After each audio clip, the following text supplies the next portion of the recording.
With Phil stumbling drunkenly out of his bed, appearing in his head all the things he's wanting to be said. 19 minutes of Phil to Phil, with so much time to kill. He promised chill, but all he does instead is beg and show. The stream's online and straight away begins to whine, but all is fine as long as Shad's benign and doesn't step out of line.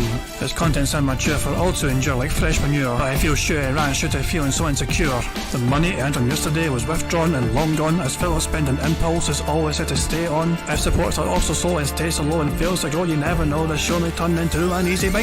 Once ticked off across the board with charge to what because his code can be ignored, just how much DSP makes us feel so bored. To help us fight or sleep and try to keep alert to watch a creep who play bingo, but Phil will bitch and why his sheep are also cheap. While DSP is chasing green, we're seeing green across the screen as Phil's routine predictability rivals are slow machine. It's not in burping, leaning, ban. It matters not if battery fun is shy or scant to see if hours making feel less of a man. Takes a drink and starts his like before lunching into a bike pretending they're from bills when truth is there to buy a wrestling JPEG. Talks about his shitty life of call his cat and fatty wife and all his strife while forgetting that it's done well and they were rife. With drama he will react but isn't actor as a fact as he rehearsed to be exact in how he felt he was attacked. Teaches nearly over and a win is in sight with what to white despite Phil to light that tips were not white.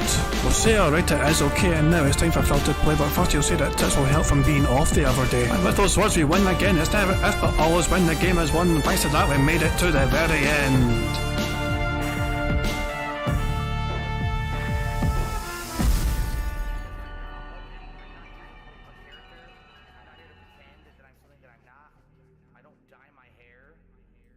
Hey guys, King Jat here, and welcome to DSP Bingo for is today Sunday, the 9th of April 2023, aka Easter Sunday. I do hope you're all enjoying your Easter, however you wish to enjoy it. I've got to say, I know not everyone around the world will be celebrating Easter, you know what I mean, but well, a lot of people will, you know what I mean. So if you're celebrating Easter, I hope it's an enjoyable day. Even if you're not celebrating Easter, I still hope you're enjoying your weekend regardless. So, I'm not going to waste any time, guys. I'm going to spin this wheel to try to determine today's card criteria because I have an Easter dinner to eat and I'm going to go cold right now, so the sooner I get a card sorted, the better. Let's spin this bastard.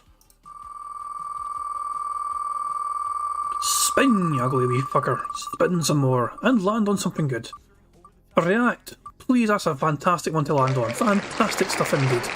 React is a fantastic one for us to land on. Now, we need a number between 1 and 200. Just the first number in chat I see over the card I picked for today's bingo antics. This is not Feasting with the King Jad. No, I will not be eating live on camera. 69 is the very first number in chat I saw, which is from Autolane saying, so I am going to use the 69th bingo card, which will be the 70th result on this, just Control F, this bad boy. So there we go, this is the card on the left hand side. The card on the left hand side is the card we have for today's bingo antics. Instead, I would usually go through it, but I cannot be arsed because, you know, I want to eat my fucking dinner. I've not eaten all day, I'm fucking starving. Don't know why I've not eaten all day, but it is what it is. You know how it goes. So let me just save the card very quickly. I think initial thoughts on the card are robust. Yeah, that's my initial impressions on the card. It's a very robust card indeed. So I'll just save the card very quickly. Fantastic stuff. Of course, last time I done bingo was a special birthday celebration bingo for Phil. I tried to last as long as I could. We got through, but basically right before Phil started feasting was when I tapped out. It was quite agonising to endure it, and that was a very special edition bingo. But we're back to normal today.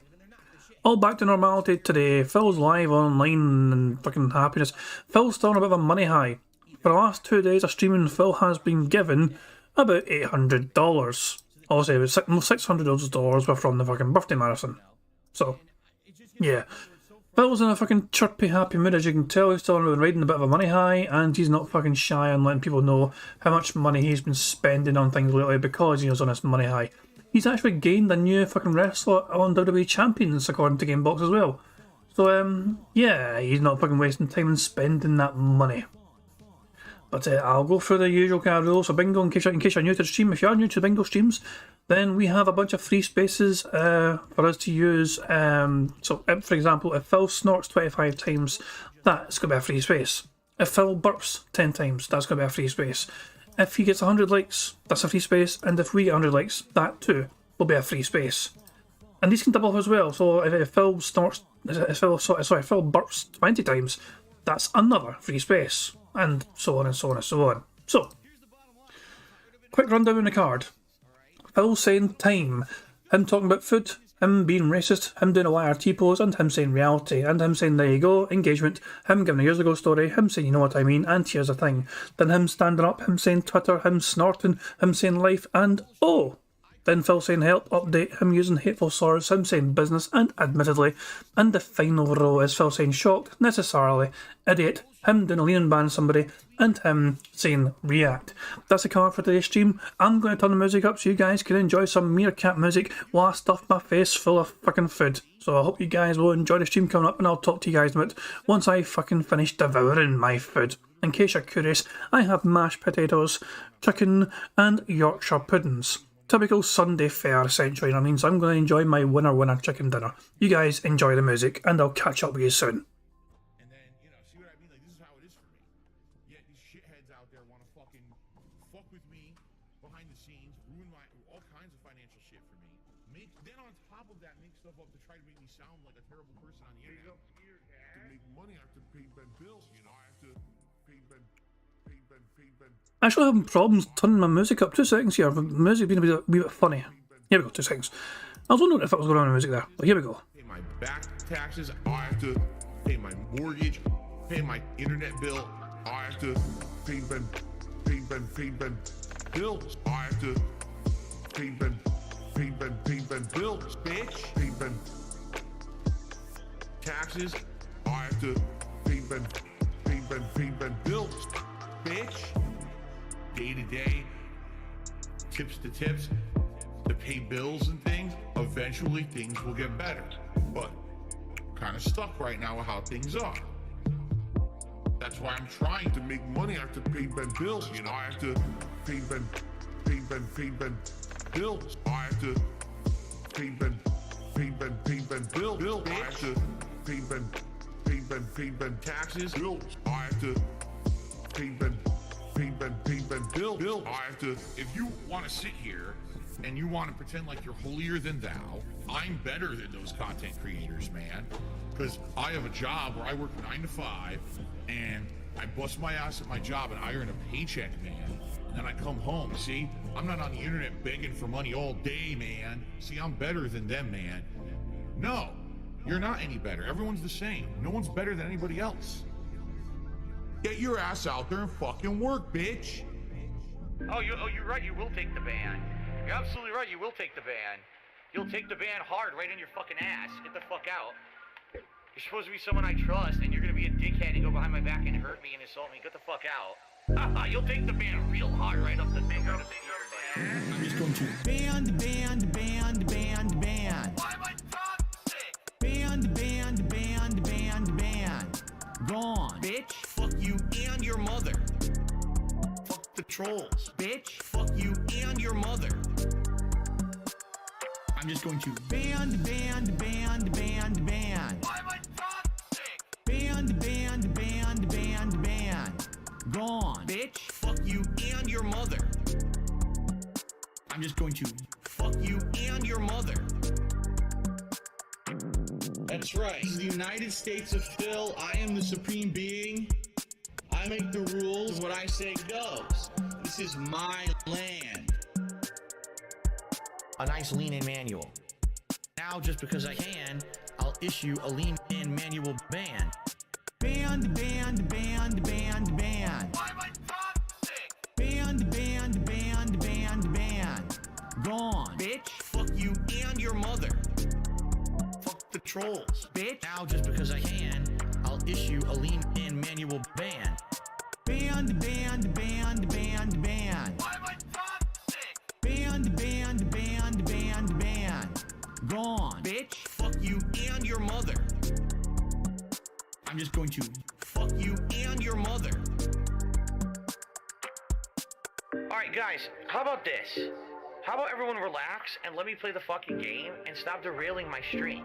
Maybe I don't give a fuck that someone maybe in here who you're accusing of being someone else who was previously banned. Maybe I just want to play the game and I don't fucking care about you guys derailing.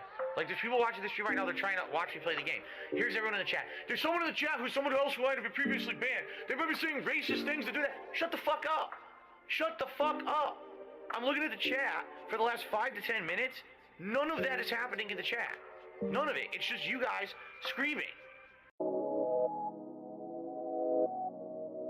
Now, I do have a favor to ask, okay?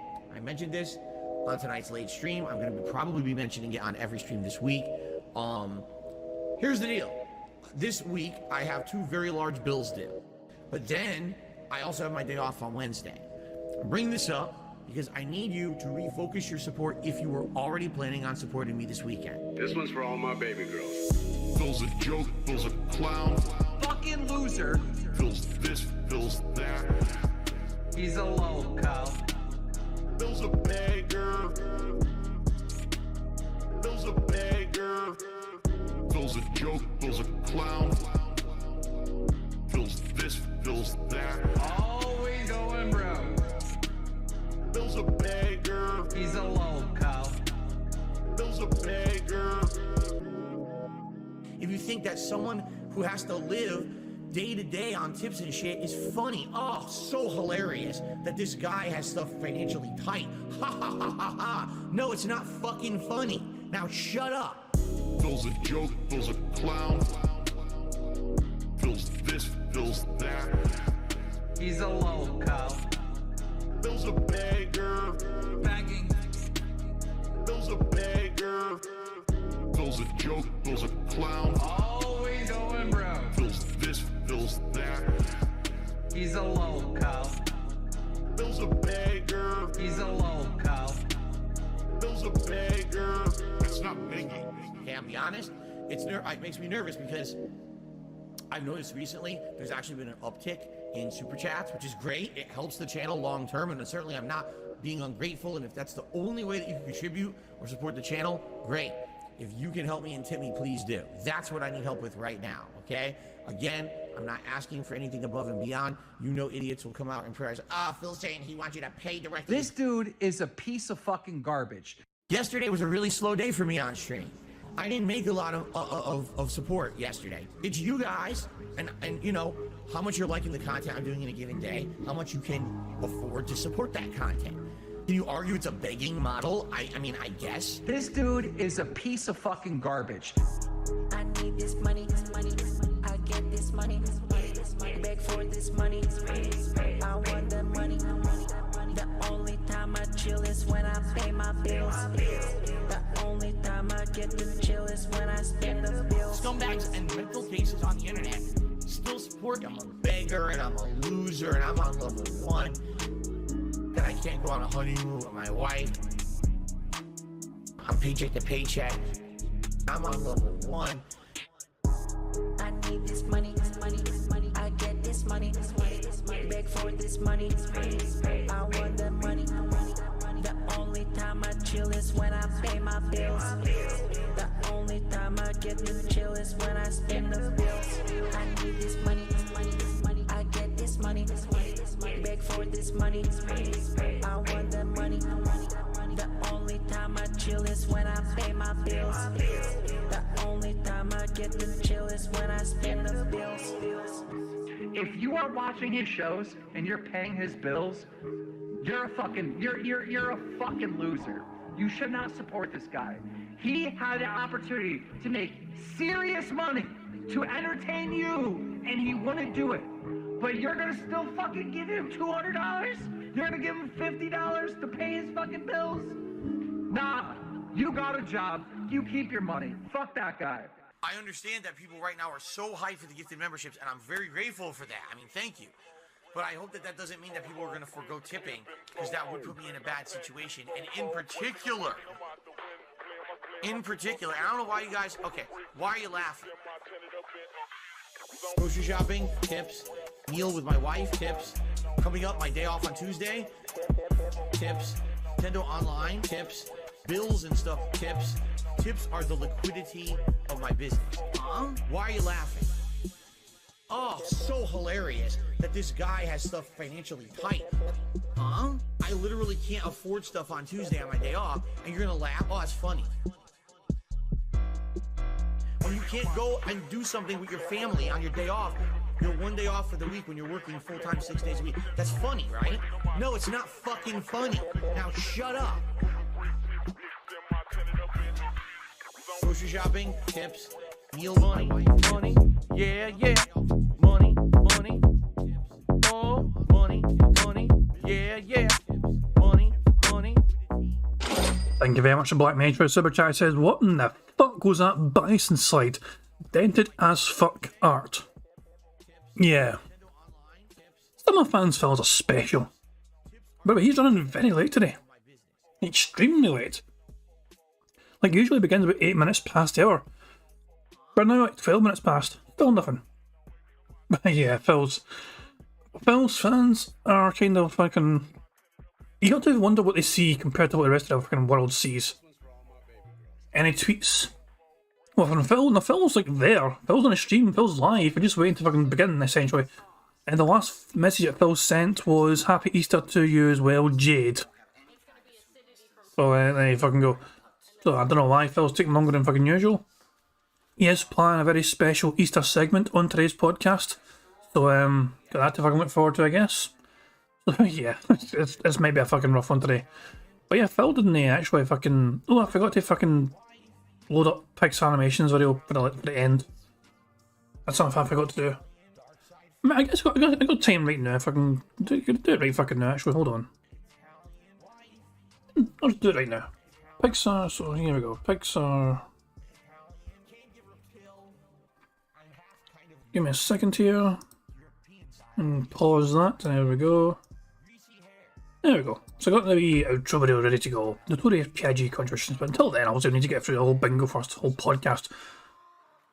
And we're just waiting for Phil to fucking... I don't know, what the fuck's wrong with him, man? He's fucking taking for a goddamn forever. He's going to have a big Easter segment on the fucking podcast today. There's not much else going on, apparently, according to Phil, besides the Mario movie making bank. No surprise there. So yeah, just waiting for Phil to begin the show properly. I managed to finish my dinner, by the way, so I devoured that fucking chicken dinner like it was nothing. Eat your food. I've already ate my food. I managed to devour it all in record fucking time. Money, money, yeah, yeah. Money, money, oh, money, money, yeah, yeah. Money, money. Thank you very much to Down Forward Punch for Super Chat. It says, "It time Easter." Agreed. It time Easter indeed, Down Forward Punch. Thank you very much. It is Easter time, of course. I do have a wee Easter egg here to enjoy as well, you know what I mean? Don't get me wrong, I mean, it is Easter, you know what I mean? I'm not going to have Easter without enjoy a wee Easter egg to go with it. So, yeah. Got that to look forward to, and I'll probably nibble on that throughout the podcast. I also have an Easter drink, and I know Easter isn't really, you don't associate alcohol with Easter, but screw it. It's a holiday. I've got my wee bottle of Desperado here, and I'm going to enjoy it. There's that fucked up bison fan art again. It really does fucking look ridiculous. Also insane, it's saying stick up the Detractor Beam pizza video. Give me a second, I'll try and find it. Did he upload it to the channel? Because if I did, it shouldn't be too hard to fucking get. I seen on Twitter what they fucking did. It was a strange fucking looking thing. Did they upload it as well to the... Did they upload it as a show? I don't know if they uploaded it, did they? No, I don't think they uploaded the video. Oh, they did, I think. Okay. So Phil's still not going live yet. That means you guys can enjoy this, made by the Tractor Beam.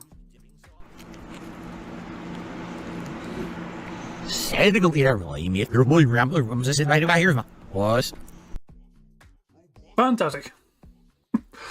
What the hell? I've seen that on Twitter, man. I can fucking believe it.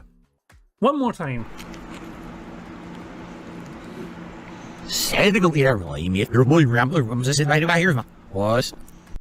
Exactly. Yeah. Phil's still not live yet. Fuck me, man. Oh my goodness sake, yeah. We're still waiting for Phil to go live. You know, I'm going to turn the music back on so you guys can enjoy some Meerkat music while we wait for Phil to eventually begin the goddamn fucking show. He is running at least 8 minutes late.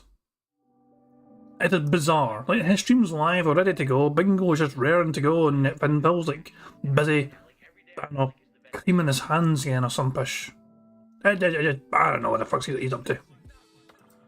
But, money, yeah, yeah. Money, money, oh, money, money, yeah, yeah. Money, money. Thank you very much to DDog1968 for a super chat. He says, hashtag beer and 7-Up Easter challenge. Yeah.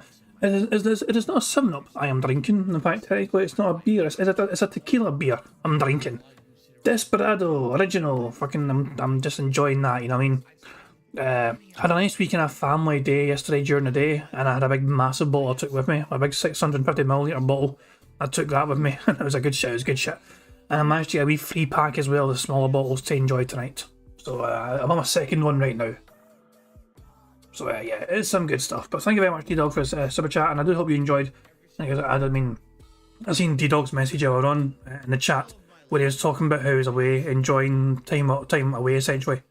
He went for a Star Wars celebration of sorts. Let's see if I can find. Yeah, he was playing video games with friends a few days straight, attending a Star Wars celebration. He played Diablo 3 and Minecraft on permadeath, and he was still alive. So yeah, D-Dog sounds like he had a great few fucking days. That's his Easter anyway, I mean, so there we go. Decepticon is in the stream. Hello to Decepticon. He's saying it's a guy still not live. No, he's not. And in case you're wondering, am I actually live on Phil? Yes, I am. See the wee red indicator next to the thing. Yeah, I am definitely alive. There's no way I can fucking catch up. I'm not behind on anything. So there we go.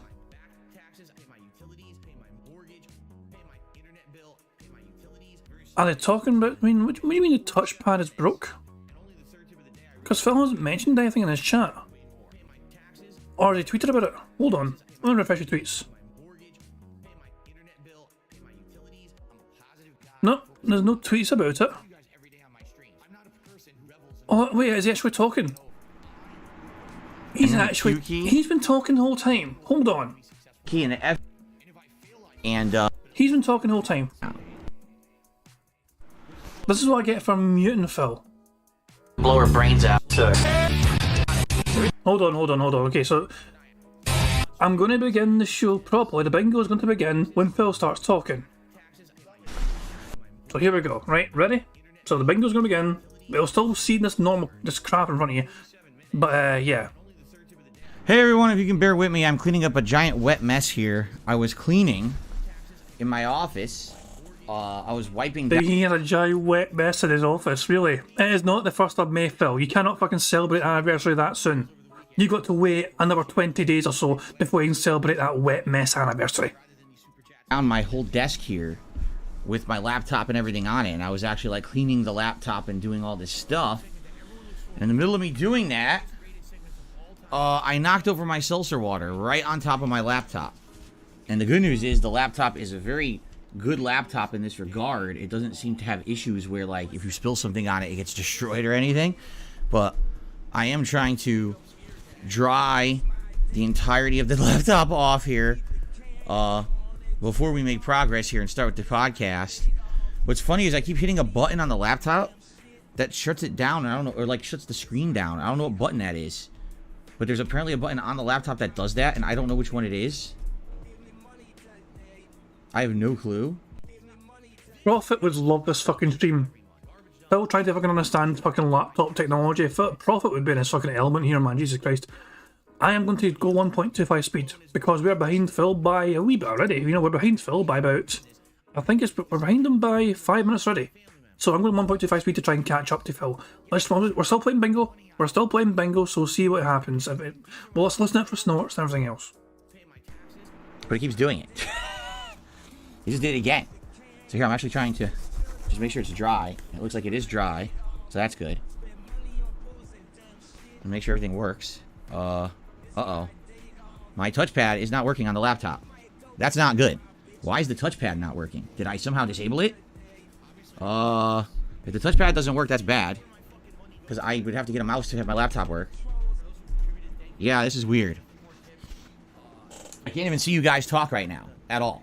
Because the laptop's not working. So hold on, because now I gotta figure this out. I don't know what I did. I pressed all the buttons. And, while cleaning and drying off the top of the laptop. And now the touchpad isn't working, and I don't... Decepticon screaming, PC Arc 2.0, it's a good fucking job. It was given $600 fucking dollars the other fucking day then, wasn't it? I can go towards a fucking PC fund. I don't know how to re-enable it. How did I disable it? I think this is it right here. Function F7, perhaps? No, that's carrot browsing. No. How the fuck? Cancel. I don't know what that is. How did I disable the laptop? Shit. I really have no idea. See, the keys work, just not the touchpad, because I think I disabled it when I was cleaning it, But I don't know how to fucking re-enable it now. It was just working 10 seconds ago, and it didn't. No water got into the touchpad or anything, so that's not what it is. Shit. This is so weird. I'm trying to figure out all the functions, and I don't even see anything that says anything about touchpad. Escape doesn't do anything. See, F1 is the sleep button. That's okay. F1 is the button that I was hitting that was putting it into a sleep mode. And then if I touch the touchpad, well, it was waking up, but now it's not waking up. Are you kidding me? I have to press a button, a key button. Don't tell me the touchpad is completely broken. How the fuck could that have happened? Just from a little bit of moisture? That doesn't even make sense. It really doesn't. I hope the touchpad's not busted. I can't even see what you guys are saying at all. I think I'm gonna have to plug in a mouse into the laptop because right now the touchpad doesn't work. Great. Yeah, what I was doing was I had cleaner here and I was cleaning my whole desk.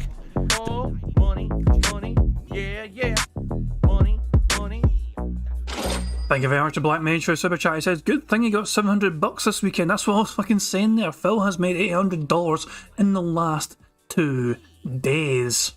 So, yeah, he is flush with cash right now in case he needs to fucking do any special emergency, technology buying of sorts, Otto Insane says, water and electronics, what could possibly go wrong? Exactly. Mr. Dr. Inspector Larry says, Google says FN and F1 plus F2. Took 30 seconds. And it's possible because Phil spilled something on his fucking, on his laptop. It could actually have broken something. So, who knows, we'll see. I think I'm gonna have to plug in a mouse into the laptop because right now the touchpad doesn't work. Great. Yeah, what I was doing was I had cleaner here and I was cleaning my whole desk, the top and everything, and making it nice for, for me, obviously. And I knocked my seltzer and my seltzer decides to spill directly on top of the laptop. And the good news is, like I said, this laptop didn't seem to have an issue. It seems pretty durable in that regard. What the fuck? I'm so confused. I don't know what's going on. I don't know why the touchpad doesn't work. All the keys seem to work fine. I can guarantee you his microphone still wouldn't have been fucking touched for dust. That microphone still will have several fucking inches of dust on that bad boy. Fine. But the touchpad isn't working on the laptop. But everything else works. So how does that make sense? I don't even know what would have disabled the touchpad. Because I'm looking at all the function buttons and I don't see anything that would have disabled it. Of course, I was wiping it down, so I might have touched a button combination that would have disabled the touchpad. Oh, hold on. So how to turn on touchpad on Acer laptop. You need to re-enable your touchpad by using to re-enable your touchpad on your laptop. Yeah. Money. Oh, money. Yeah. Money. Thank you very much to Black Mage for the super chat. It says, Grog hit laptop. It no work. Grog need tips. Yeah, Phil's floundering right now.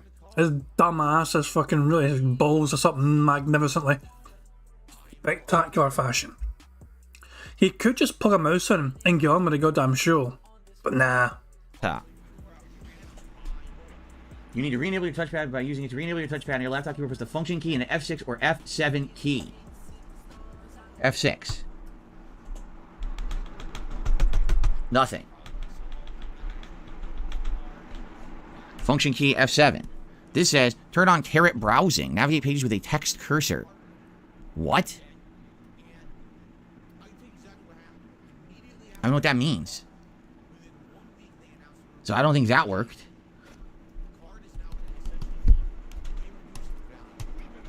What the fuck?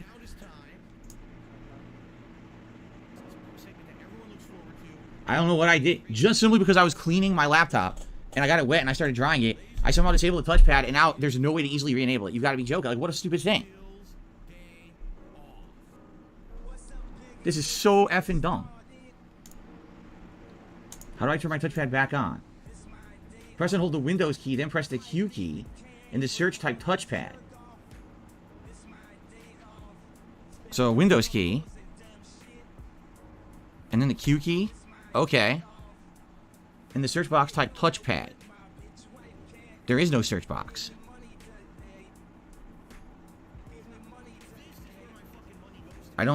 This is web results. I don't want web results. I want touchpad in here. I don't even see a search. In the search box type touchpad, there's no search box. Touchpad settings. Here we go. Touchpad, it claims it's on. Are you telling me my touchpad is busted?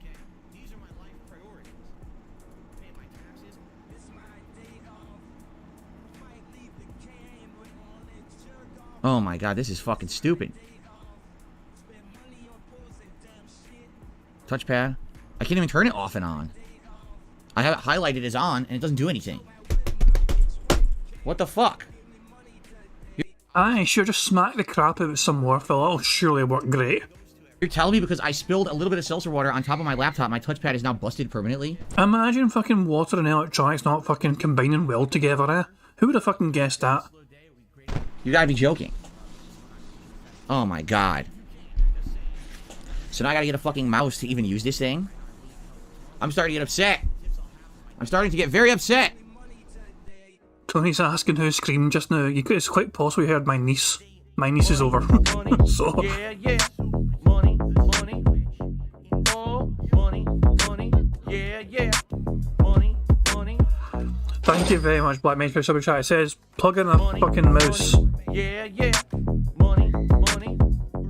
Oh, money, money. Yeah, yeah. Money, money. Well, first of all, thank you very much, Black Mage, for super chat. It says, plug in a fucking mouse and move on, you dead. Of course, that's what that's a normal thing to fucking do. And thank you very much as well for Down Forward Punch or super chat. It says, just dump a cup of rice on the touchpad and wait.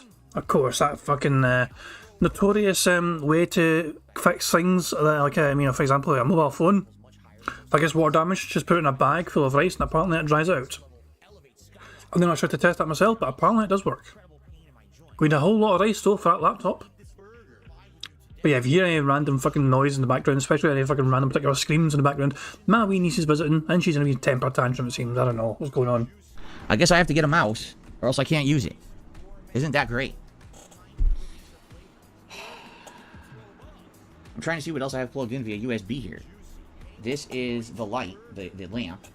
What is this other thing? That's the power cord. What is this? Oh, that's the ring light. I see. I seriously think my touchpad just broke on my fucking laptop because I spilled a little bit of seltzer on top of the laptop. That's ludicrous. If that's the case, what a piece of junk. Seriously.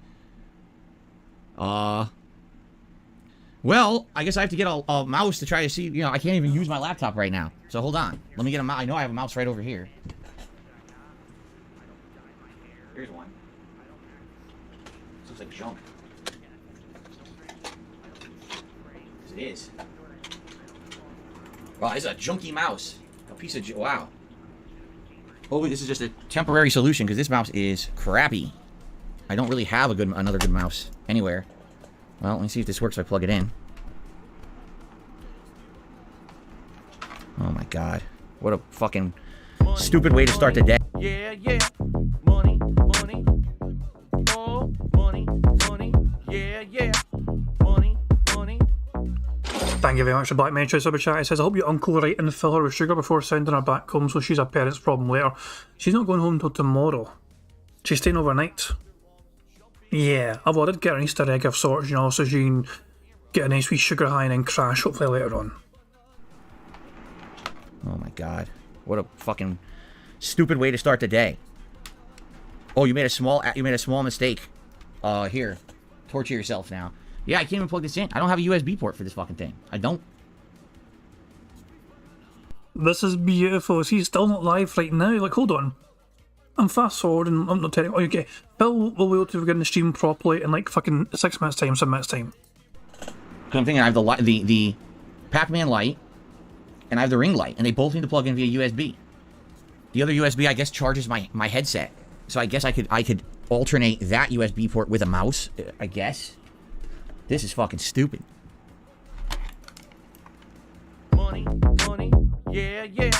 Money, money. Oh, money, money, yeah, yeah.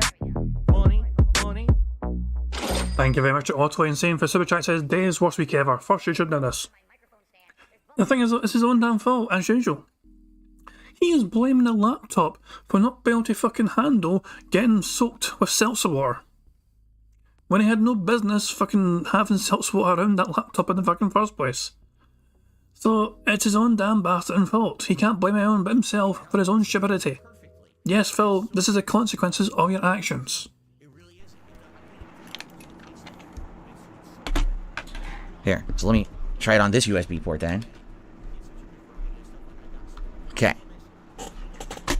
Well, the mouse works. It's a shitty ass mouse.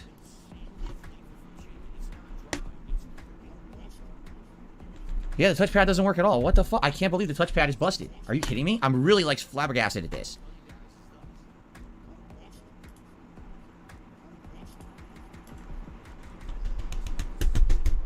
It doesn't even do anything at all. Alright, hold on, because what I'm going to do... I want to get chat working again. Money, I couldn't... money, yeah, yeah. Money, money. Oh, money, money, yeah, yeah. Money, money. Money, money, yeah, yeah. Money, money. Oh, money, money, yeah, yeah. Money, money. First of all, thank you very much to Black Mage for the super chat. It says, why in the fuck is a ring light not plugged in with a USB power brick attachment? The most dented setup ever. I concur wholeheartedly. I cannot believe he's actually got that directly plugged into the fucking laptop. If that's the case, why in the hell? That is so stupid. I agree. But it's Phil, so I'll explain why, because it's Phil, and Phil is Phil. Kel Denson, thank you very much, Kel Denson, for super chat. It says, wait, what happened? And just crying with laughter. Derailed stream. Phil spilled seltzer water on his laptop before beginning the stream properly. He tried to dry it off, and it turns out it looks like he has broken his touchpad on the laptop. So now he's had to plug in a wee mouse, and he's crying, bitching and whining about fucking electronics and water not mixing well together. Who would have ever known? I mean, it's not as if they teach that sort of thing in school or anything, eh? But yeah, Phil is a wee grumpy chappy today because his dumbass spilled fucking seltzer water on his laptop while he was trying to busy clean his desk. Basically, Phil had another fucking fluid accident in his office and he couldn't do anything about it, nothing he could do. Hold on, because what I'm going to do... I want to get chat working again, because I couldn't even see chat this whole time. What brand? It's an Acer. It's a 2-year-old Acer laptop, not even. I got it in 2021, and I never had a problem with it. It's a really good laptop, but I've never seen something like this happen before. I spilled a little bit of seltzer water on top of it. I dried it out completely. There's no problem there, and the fucking touchpad just doesn't work at all. Try F6 or F7 without a function key. All right, F6. Well, that turned my screen off completely. I have no screen now, so I guess that didn't work. I press it again. Maybe F7. Oh shit! It worked. It was F7. Oh my god. Oh my fucking god. So without the function, F7 just disables and re-enables the touchpad. Okay, that's what it was. It was a simple, stupid... Okay, good. Thank God. Thank you for telling me that. I appreciate that. Let me unplug the shitty mouse now. Crisis averted. What a stupid thing. Okay, now it works fine. Did he just say help? F7 just disables and re-enables the touchpad. Okay, that's what it was. It was a simple, stupid... Okay, good. Thank God. Thank you for telling me that. I appreciate that. Let me unplug the shitty mouse now. After all of that, he didn't say help. Crisis averted. What a stupid thing. Okay, now it works fine. So you could accidentally press F7, not know what you're doing, and completely disable the control of your laptop. Oops. And it didn't even... The funny part was, there was no pop-up or anything that said, oh, you've disabled your touchpad. It just went away. It just took the functionality away. So imagine now you really don't know what you're doing. Imagine if, like, you know, you're like a person who doesn't really use computers. Like you? And you just sneeze and you touch your computer, or you just accidentally touch something. Oh, you just disabled your whole fucking thing. You can't use it. Like, what? Why is it so easy to fuck it up? That's pretty stupid. I always was of the impression to do a serious change on a computer, you have to press a function key and something. Like, that's how it used to be anyway. It never used to be, oh, you can accidentally just completely disable a part of your computer. Right? That's weird. Anyway, well, thank you. Whoever said that, because I have no idea. Was it HoboX? Thank you, HoboX. If it was you, thank you. I really didn't want to use this shitty mouse on my laptop. It's good that I do have a backup mouse just in case, but All right, so let me get this back in. What a way to start the podcast, huh?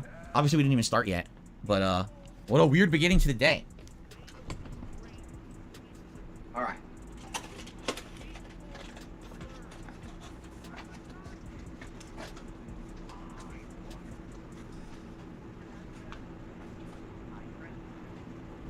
And by the way, the mouse was a 10-year-old mouse.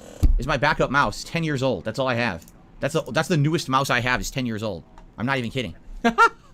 Everything in my house is old. Hey, at least my desk is clean now. I have a nice clean desk. Thoroughly clean. Okay. Yes, the laptop was a gift. That's what I mean. It's a good laptop. I was shocked. I was like, don't tell me this pad just broke. Just 'cause I got a little bit of seltzer water on top of it? How could that fry the whole thing? Wouldn't make any sense. Right? There you go. All right, give me a second here. I'm just going to run and get the cleaner and the paper towels out of here, and then we're going to start the show. Okay? All right, hold on. I'll be right back. Ugh.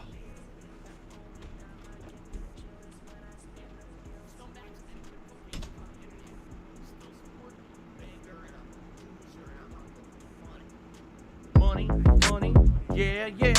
Money, money, oh, money, money, yeah, yeah. Money, money. Thank you very much, Black Mage, for super chat. It says, oh, wait. Whoa. Shut up for a second, Phil's fucking reading a contribution. Thank you very much, Black Mage, for super chat. It says his laptop has Windows 10, thus he is scared of it. Yeah, Phil hates anything that's kind of more up to date than Windows 8. Windows 8 is all Phil is used to, plus if it asks him to update, he just fucking turns it off and says no. It doesn't like updating anything. If it works, that's fine for Phil. If as long as it works, it will never need an update ever, ever, ever, ever, ever again. That is Phil's mentality when it comes to technology. And this is why he's a dinosaur, and this is why he has so many problems with technology. Utterly insane is saying, do we actually have to see him stand up? Yeah, usually we do. I mean, do we know that Phil didn't stand up there? Okay. All right, hold on. I'll be right back. Oh. I guess that's enough evidence for me. Phil stood up. He clearly stands up there, so fuck it. I'll count that. I'll count that. He's clearly standing up there. All right. Whoa, what a messy start. All right, you guys ready to actually start for real now? All right, here we go. Let's get the actual normal start here.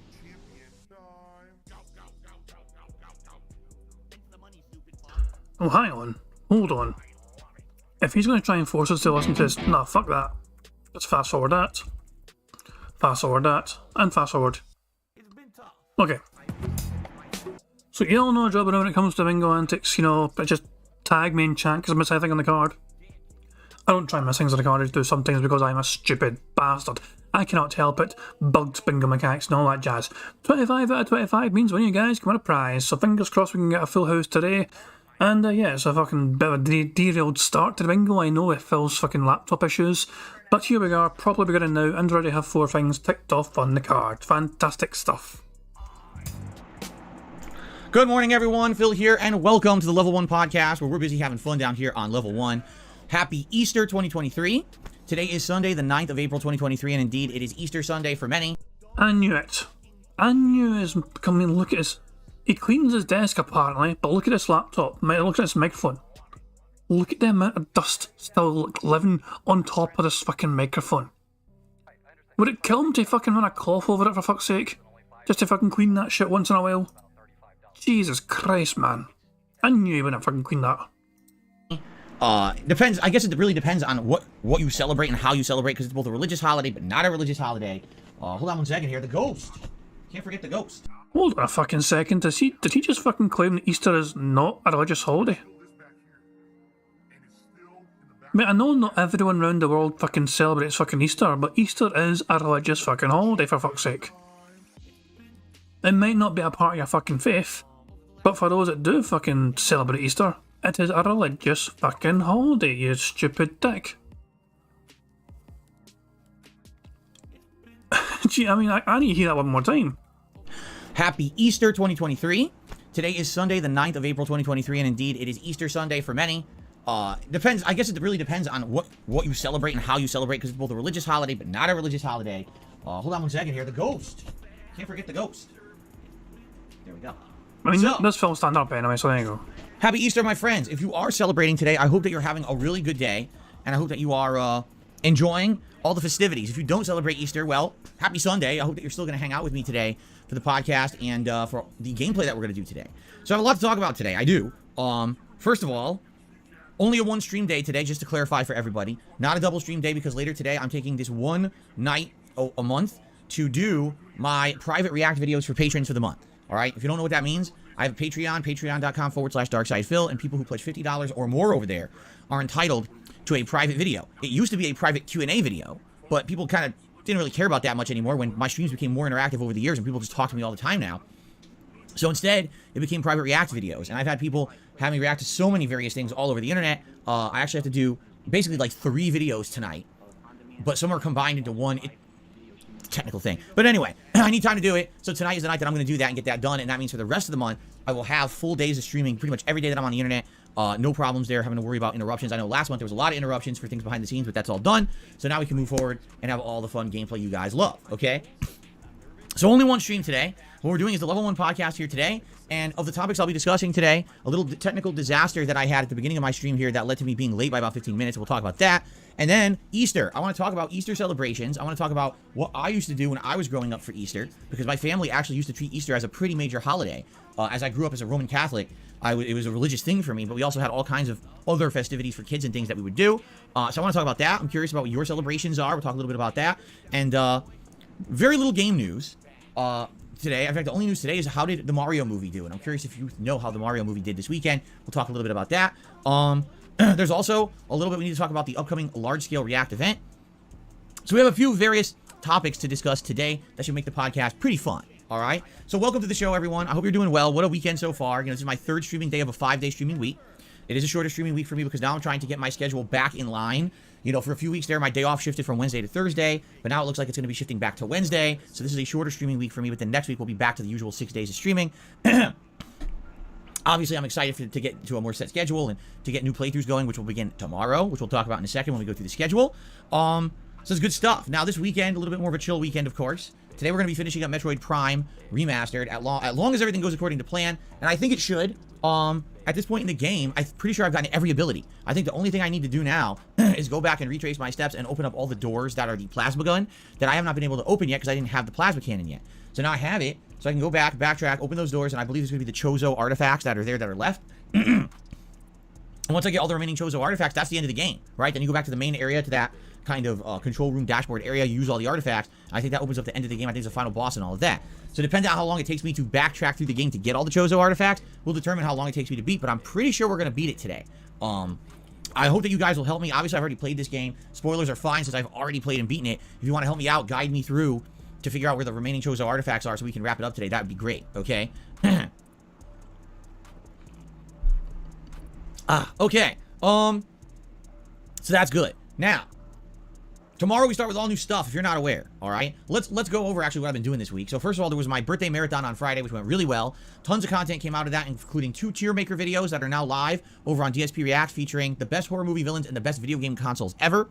Oh god, a tier maker fucking list. For those that are fucking here with me on Friday, god damn, that was fucking miserable. That was painful. I gave up after that first tier maker. Jesus Christ, man. I heard Meerkat endured like the whole thing almost. I think he tapped out during the WWE Champions like Sim event, but he lasted longer than I did anyway. Jesus, man. How was it painful? He didn't know half the villains. He was doing some sort of tier maker thing, and he had no idea what he was fucking reacting to. He kept assuming that certain characters were actual other people, and his chat had to fucking correct him at times, and he didn't know a whole chunk of them either. So he didn't vet it ahead of time. He didn't look into it ahead of time to make sure he was fucking aware of what he was fucking talking about. He just took someone else's content and assumed, oh great, I can make bank off this. People seem to like those videos, in which case I will make more in the future if you like them. We've got a taste test, excuse me, a food video of the food that I ordered and ate on my birthday marathon as well, which was a pub-style deep dish pizza and nachos. So that's live. We also had the Fantasy Battle Royale. That's live here on DSP Gaming, as well as a 2-hour video where I went through all of the gaming schedule for the rest of the year and basically outlined exactly what I'll be doing in the near future here on DSP Gaming, and that's live here. So a ton of content came out. I'm just laughing there. Train says, bro put Leatherface in C. He put Jaws in C. Jaws. He had it as a C tier. Was in B. No, he wanted it in C, I think. He put Jaws in B. Although he hated Jaws and he thought it should have been lower. Jaws is an S tier villain. Jaws struck so much fear into so many people. You know what I mean? I had nightmares about Jaws growing up. I had nightmares of my whole family being ate by a goddamn shark. And yet, no, that's Phil thinks that it's Phil compromised by putting it in B tier. But he wanted it lower. He thinks it's dumb because if you stay out the water, you're fine.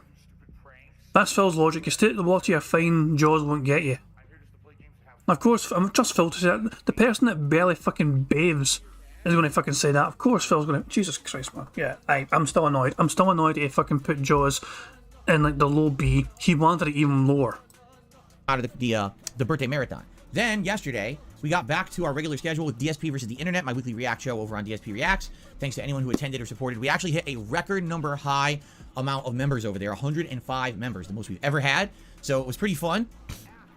And even limiting the members to only 3 video submissions per week, we still didn't get through all the submissions. We had like over 50, 60 submissions, and we only got through maybe like 35 of them during the show. So that first come, first serve mentality definitely is important over there. And I'm thinking tonight I may actually post up the threads by which members of DSP Reacts can nominate the videos for next money, yeah, yeah, money, money, oh, money, money, yeah, yeah, money, money. Thank you very much to Black Mage for Super Chat. It says, if you had put Hannibal Lecter lower than S, I would have bought a plane ticket to Seattle. Hannibal Lecter is an interesting one for sure, you know what I mean? I've got a strange kind of logic towards Hannibal Lecter. As an absolute villain, he's a terrifying individual. But the movie had him locked up for most of the goddamn thing, and it was the incompetence of the police force that had him escape. If the police could do their fucking jobs, he would have just stayed fucking locked up. Hannibal Lecter though, as a villain, incredibly terrifying, scary human being that fucking eats people and that shit, you know what I mean? But Hannibal Lecter is definitely S tier. But when you think about the kind of logic behind the whole movie, you know what I mean? It's like, yeah, I mean, it's like, the police were dumb as hell and he fucking took full advantage of that. But yeah, it's definitely an S tier villain though, Hannibal Lecter. Only 3 different people made it to S tier, by the way, in Phil's list. And these were Jason, Freddy, and Hannibal Lecter. Wait, was it Jason? Was it Jason? Yeah, it was Jason Voorhees, wasn't it? I'm pretty sure it was Jason Voorhees that made it to S as well as Freddy Krueger and then Hannibal Lecter. Those are the 3 S tiers for Phil. Leatherface was relegated to C tier. And I'm thinking tonight I may actually post up the threads by which members of DSP Reacts can nominate the videos for next week's DSP versus the Internet tonight. Give people a little bit extra time to submit their stuff, I think. So I might do that tonight. We have a bingo already because Phil just said time, and of course that means we get to tick off that whole row, and there we go, we got a fucking bingo already. Tonight. Give people a little bit extra time to submit their stuff, I think. So I might do that tonight. If you are a member over there, you should get notified. There's a way for you to get notified whenever there's a community post. So I would set that up so that way you know exactly when I'm posting up and when you can start nominating your videos, okay? Then last night, it was Like a Dragon Ishin. D-Dog says, wait, where was Chucky? The original Chucky, I think, was B. And they put, like, the Bride of Chucky in C. And he couldn't judge where the modern day Chucky is. He couldn't rank the modern day Chucky because he's not seen the modern day Chucky, but there was 2 different Chuckies on the board. He put the original one, I believe, in B tier. And we headed into the end game. Basically, we passed chapter 10 and went into the end game story arcs because I guess the game has 3 or 4 final chapters, like 11, 12, 13, and 14 are all story based. And we went through all. I mean, if people really want to fucking see the final list, hold on, let's just fucking go on a field trip. Actually, it's not even going to be in fucking DSP Gaming, is it? This is fucking DSP React crap. So we need to go here. Shut the fuck up, Phil. Here we go. So let's just skip to the end here. There's the full list there. Jaws, he's got here right in the fucking precipice of being relegated right to the fucking death here. So, in terms of what's on this fucking board here, you got Leatherface, you got It, the modern It clown. He had the original, I can't mind the name of the fucking clown, but the original It clown was an A tier, and the fucking remake with Pennywise, that's it, Pennywise. Original Pennywise was A, modern Pennywise was C. Bride of Chucky, whatever her name is C as well. And Slenderman was C. Also, this dude that played Shaggy in Scooby-Doo was C, he was in Scream. Obviously, so these two are in the same fucking movie, of course, but yeah. And then, what Phil referred to as Five Nights at Freddy's is also C. I'll say, this is not actually fucking Shaggy. I can't mind his fucking name from the Scream movie. But he was also like, these two are both Scream, weren't they? So yeah, that was fucking a whole big thing about that. Phil thought this was a Candyman. By the way, this figure here, Phil believed this was a Candyman and started fucking going off about the Candyman. And I was convinced that was a fucking villain from I Know What You Did Last Summer. And his chat had correct him. I was like, oh yeah, so it is, fucking idiot. So yeah, Phil was convinced this guy with a hook was a Candyman. So this is the whole list here. So Chucky was A, as you can see. Chucky got moved up to A. All these ones got left behind because Phil didn't know how to rank them. You know, he had no idea how to rank these ones because he had never seen them. That includes a modern Chucky as well and everything else. So he had no idea how to rank all these ones down at the bottom. This is how Phil finished it. So, there you go. He really spoke highly of whoever the fuck this fucking creepy bastard is. He really spoke highly of them being very powerful. And yet, he kept them in B tier. So, because apparently this person can like fucking get anyone at any time ever. That just sounds kind of terrifying. But yeah. So that's the whole list there Phil had. So yeah, that's garbage. Garbage tier content. Let's see what people... As explained in Halloween, the curse of fuck off with you fucking Derek. Who cares? Right, on with the fucking bingo. You saw what it's fucking like anyway. I've not even fucking seen anything of his other tier maker yet, but god damn, that first one was awful. All of Chapter 11, which was a huge story, but then it was a giant amount of combat, big boss fight at the end. So it looks like we're going to be finishing Like a Dragon Ishin sooner rather than later, okay? So that's what we've done so far this week. Today we'll be finishing Metroid Prime. And then tomorrow is the exciting stuff, because tomorrow we're starting new playthroughs. So tomorrow, after the Level 1 podcast, we're going to be starting Silent Hill 3 HD on the Xbox. So I've only played Silent Hill 3 once ever. It was in 2012 when the HD collection was released on PlayStation 3, and I played Silent Hill 2 and 3 on that collection many years ago. It was before direct capture, before live streaming, before interactive streaming, before face cam, before all of that. Okay? So it's been a long ass time since I played this game. And I've only played it the once, and I kind of remember it, but not really. So it'll be pretty neat 11 years later to come back to Silent Hill 3 and play it a second time. People say they've been liking the survival horror stuff I've been doing recently, and some of the retro stuff has been going well. Originally, we said, hey, we're going to do Code Veronica or maybe Resident Evil 0, and people were like, nah, it's a little bit too much Resident Evil. Can we do something different? So, well, hey, I haven't played Silent Hill 3 in 11 years. Why not, right? So that's what we're doing tomorrow on the main stream. And then tomorrow night will be Elder Scrolls 4 Oblivion as we continue on with the Fighters Guild quest line that we've now begun, or I should say we resumed, and go from there. It should be fun, okay? And then Tuesday, get this, we're doing another Elden Ring run.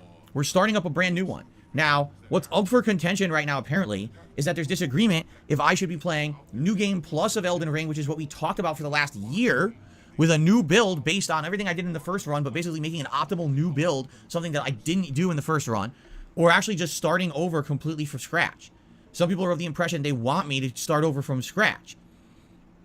And I'm like, well, I could, but then it's like doing a new game, it's not going to be New Game Plus. It's not going to be a respec. It's going to essentially be just starting over. It's going to be a rough ride. Because when you start at the beginning, I'm not going to be powerful or anything. Right? I'm going to be weak and, starting with the build or whatever it is, I'm going to probably be getting my ass kicked. It's going to be like starting over. So, I don't know what you guys want. My impression was that you guys wanted New Game Plus. That you liked the fact that I did a completionist run in my first run last year, and you wanted to see me take all of that and have it pay off with a respec where I could be a powerful magician or using a bow and arrow or whatever it would have been, completely different from my first run. And that way it wouldn't actually be an insanely long playthrough either, right? I really feel like the New Game Plus run would be more like, okay, I've been here, done that, but now let's just try the game with a new build that's powerful and fun to use. As opposed to, just starting over from scratch, now you're a weakling again, now welcome to another 80-hour playthrough. You know what I mean? So I don't know what you guys want. I really don't know what you guys want, and I need to ask you for the next couple of days, today and tomorrow. I want to talk to you guys about what is it exactly that you want, because I am starting Elden Ring on Tuesday, and I don't know what it is exactly you guys want, and we have to determine this in the next 2 days. 2 days. We have to figure this out. All right? So, let me know. Maybe we'll even do a poll somewhere. Listen, here's the deal. I'm okay with either. But here's what you got to understand. And this is where I think that there's going to be a difference between the two runs. New Game Plus likely will be streamlined. I've already been there, done that, and done everything, and I'm going to be powerful already. So it's just about making a new build that's different from my first, and running through the game and killing the necessary bosses, right? Killing the necessary enemies, and getting through. I would guess a New Game Plus run likely wouldn't be longer than 20, 30 hours tops, if that, right? Because you're just doing the necessary stuff. If I'm doing a from scratch run, starting completely over, disregarding my original gameplay and save, you're talking a very lengthy playthrough. You know how long the game is. I don't have to do everything, but at the same time, you know how long the game is and how challenging it is. So you're talking probably anywhere from 50 to 80 hours. And you know how long it took for me to beat the Elden Ring originally. It took me over 3 months to do that 100% run of Elden Ring. I started in February. I didn't finish till what, like May or something crazy like that? So this is what you're signing yourself up for. You have to understand, this is what you're signing yourself up for. Or do you want an insanely lengthy playthrough that's going to last months and months? And by the way, this playthrough will go on hold, all right, from time to time, if we're doing new content. If there's new releases and stuff coming out and I want to play those over Elden Ring will go on hold and it will come back when, you know, the new release stuff isn't prominent and dominant, okay? So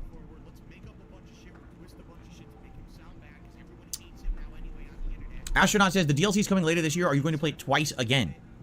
The whole point, Astronaut, me doing this run is to prepare for the DLC. Right now, when I beat Elden Ring, I told it New Game Plus. And so it started a save that's New Game Plus. So either way, if I do a cold run from the beginning or if I do New Game Plus, I have to play through the game to the point where it'll unlock the DLC. You see? So that's kind of one of the reasons why I have to do this regardless. It has to happen, or else when the DLC comes out, I can't play it. I'll be stuck replaying the game at first to even get to the point where the DLC will activate. So that's definitely one of the reasons why we're doing this, okay? So that's the deal. I need you guys to think about it. People are debating literally in the chat. Ruffian Forever says, this sounds amazing. Everyone loved the Elden Ring run. You know that, you know. You also know Thing and expect it to be interactive. It won't be that long. I have no idea what that means. Anyway,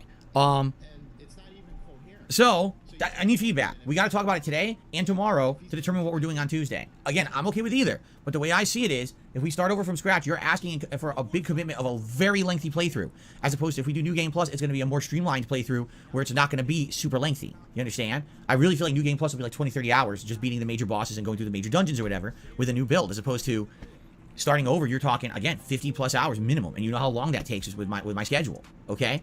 So please think about it.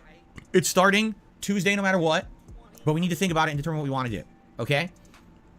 Then on Tuesday night, it's going to be more Like a Dragon Ishin as we head further into the end game. All right, we get closer to the end of the game. I'm thinking probably 2 more Like a Dragon Ishin streams to actually wrap up the game, in which case when we do beat it, I'll be looking for a new late night chill stream game to balance in with everything else. And the good news is, this month there are some new releases that may just fit that bill. Whether it's the Mega Man Battle Network collection, whether it's the Final Fantasy Pixel Remaster collection, we have a couple different collection kind deals where I could do a late night chill stream to balance, and I think it would be really fun to do a playthrough of those. So we'll see. We'll see how long it takes basically to get through Like a Dragon, and we'll make our determinations. Okay? Cool. All right. That's the schedule, at least for this week. Hope that sounds good. Members goal for today, 595 members. We're trying to get a few new members here on the channel. As you know, every day we just try to get a few new members. It's not a giant thing. Phil has completely lost his point of the fucking members goal being a fucking members goal. Throughout that fucking birthday stream, anytime Phil would hit the members goal, he would fucking increase it again by about fucking 8 or 9 or whatever. As the whole point of hitting the fucking goal is you fucking met the fucking goal, and there's no more fucking goal to aim for because you fucking succeeded in hitting the goal. But Phil was like fucking increased everything. The same with tips. He kept fucking adding an extra fucking $50 on every single fucking time. Extra 50, extra 50, extra 50, extra 50. The greed knows no bounds. It's no longer a huge overreaching monthly goal. It's just a few a day. Now, this is my only stream of the day. This podcast and Metroid Prime Endgame. That's it. So if you're liking the stream, if you're enjoying yourself, please consider, first of all, giving it a like if you're here live, but also maybe becoming a member or renewing a membership that's lapsed. Or if you want to help out this community, you can give some memberships to the community, and that would be great. If we get a few more memberships today by the end of the day, well, at the end of the stream, I should say, that would be tremendous, and thank you to anyone who does that, okay? So coming up, we have a few things going on, and another thing that's happening is we need a long-form React event to be chosen by the end of the month. The way that I told you guys is what I want to do is by the end of this week, okay, I would like to determine at least the options that we're going to have, because I would like the channel members over on DSP Reacts to start voting on what content they would like to see me react to. The options are the Internet Historian, Defunct Land, or Low Spec Gaming. I keep forgetting this guy's name. Hold on, because I feel bad. I keep forgetting his name. Yes, Low Spec Gamer. Yeah, it's called Low Spec Gamer, okay? So those are the three: Internet Historian, Defunct Land, or Low Spec Gamer. Once we figure out of those three which one people are interested in seeing me do a react to, then we can actually look more detailed into those channels and find the projects that people want me to react to. And I think that those things are of various length. Some of them, like some of them are like half an hour long, some are an hour long. It all depends on what you're reacting to. All right. So please look into these: Internet Historian, Defunct Land, Low Spec Gamer. All right. Take a look at them. See which one of those three you kind of like, and then we'll go from there. All right. We'll have a poll to determine which of the three we're doing. And then after that, we'll probably look further into the channels and pick a couple individual projects to react to. And that's going to be the very tail end of April, the final weekend of April. I think it's actually the last day, like Sunday the 30th. That's going to be the long-form react event for this month coming up, okay? So I'm glad that we kind of are finally solidifying those ideas. Okay. All right. Outside of all of that, I think we're going to talk a little bit. So first of all, I had some technical difficulties this morning. So I was cleaning. I was doing some cleaning, and I had a cleaning solution and some paper towels, and I was cleaning down my desk here. Normally my desk doesn't get that dirty, but the thing is, I blow bubbles. As you know, when we hit 100 likes on a stream, I do some bubble blowing. And those bubbles tend to become pretty sticky and disgusting all over the place. When they stick, they dry out, and then it becomes like a sticky yuck wherever it touches. Aye, sure, Phil. Blame the bubbles for your fucking desk being sticky. It can't be anything else coming from your fucking body that will cause everything to be around you to be fucking sticky and horrible and nasty. Shout out to the 1st of fucking May. If you know, you know. And so over, the last, I'd say, couple months of me blowing bubbles, every once in a while I'll dust, but I don't really, thoroughly clean. And those bubbles... Bullshit, you don't dust. Look at that microphone. Look at the microphone right fucking now. Look at the amount of fucking dust caked. And that microphone is caked in goddamn dust. He does not dust every couple of months, so fuck off. Bubbles kind of accumulated on the desk. I was like, ugh, alright, we gotta clean. So I was scrubbing with the solution. I had these paper towels in the solution. I was cleaning the desk. I cleaned my mouse, and I was cleaning the desk, the laptop as well, because the laptop can get yucky with these bubbles. So I'm just cleaning everything off, and I whack my seltzer, and my seltzer bottle tips and pours right over the keyboard. And the good news is it was like one, it went bloop, and it stopped, and I grabbed it, and I stopped it from pouring. It was just one pour, but it was enough. It just went completely over the top of the keyboard. Now the good news is, this is not irrelevant. The story could have ended very easily. I was like, guys, I had a fucking close call this morning, and I was cleaning my fucking desk, and I accidentally spilled some seltzer water on my fucking laptop. At first I thought my laptop was fucked, but then it turned out I just accidentally fucking pressed a button when I was trying to wipe all the fucking water off it. All is well now. That's the whole story. That's all the story needs to be. But Phil's like, nah, I'm going to fucking extremely fucking prolong the story by a fucking tremendous amount of fucking time just to bore the ever-living crap of everyone fucking listening and turn it into a bigger fucking deal than it actually fucking is. This is a big nothing burger of a fucking incident, Phil, but you're turning it into something bigger than it actually has to be. it's seltzer water. It doesn't have real sugar in it or anything, so it's not like sticky water. This one has aspartame artificial sweetener in it. Okay, so it's not like super sticky. Why wasn't the cap on? Because I just sat down, I opened it, took a sip, put it back, and I was cleaning. I didn't put the cap back on, so it is definitely my fault. Okay. D-Dog says, but how do you get tips from your version? I guess that's an excellent point. That's why Phil gets all the tips and I don't get any tips barely. That's probably why Phil gets all those tips, so he can fucking prolong those goddamn stories until we're all fucking brainwashed into fucking giving him money. The pignosis is real. Lao Shadow EX says that the idiot doesn't know that the salt is way worse for the PC than some sugary water. The idiot doesn't know a whole lot. True. Okay, so I'm like, oh shit.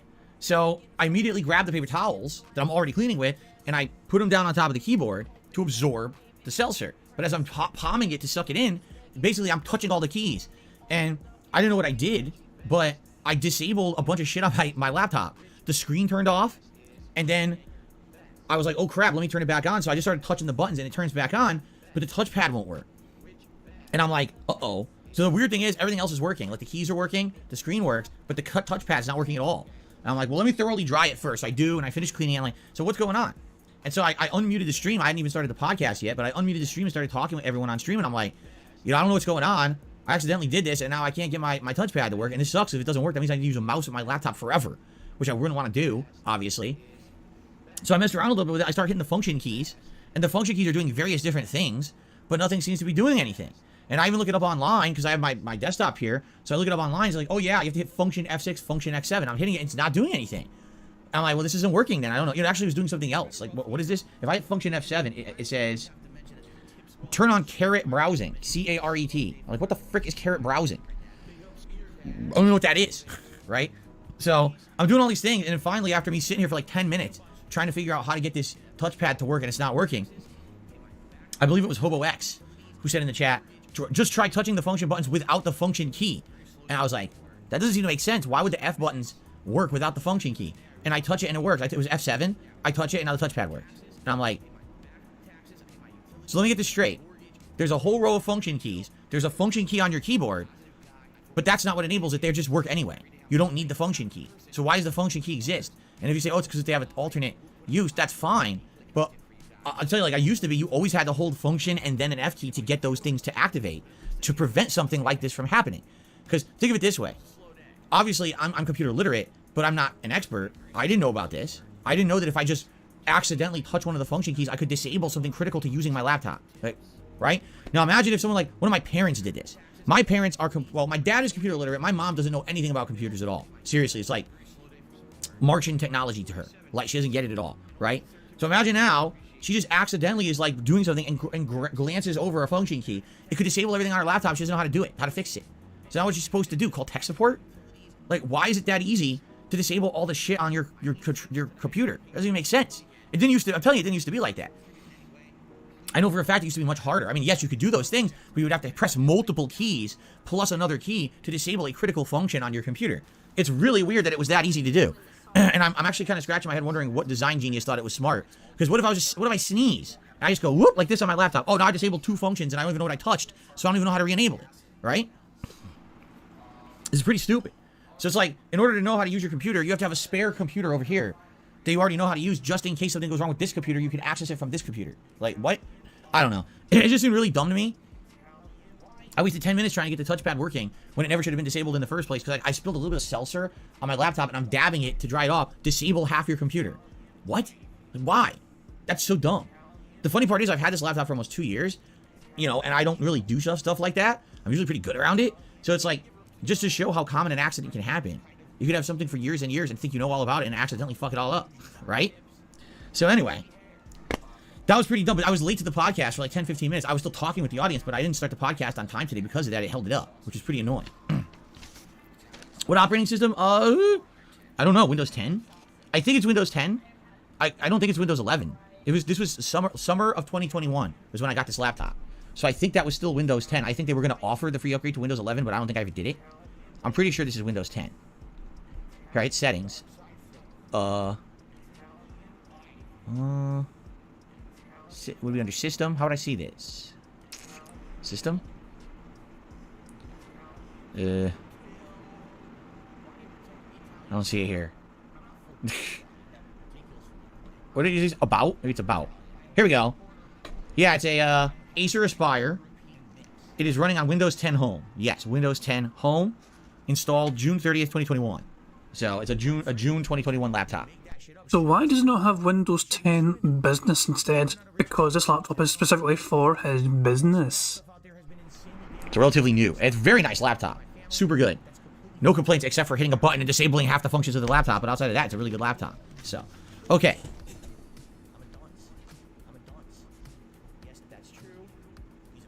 So,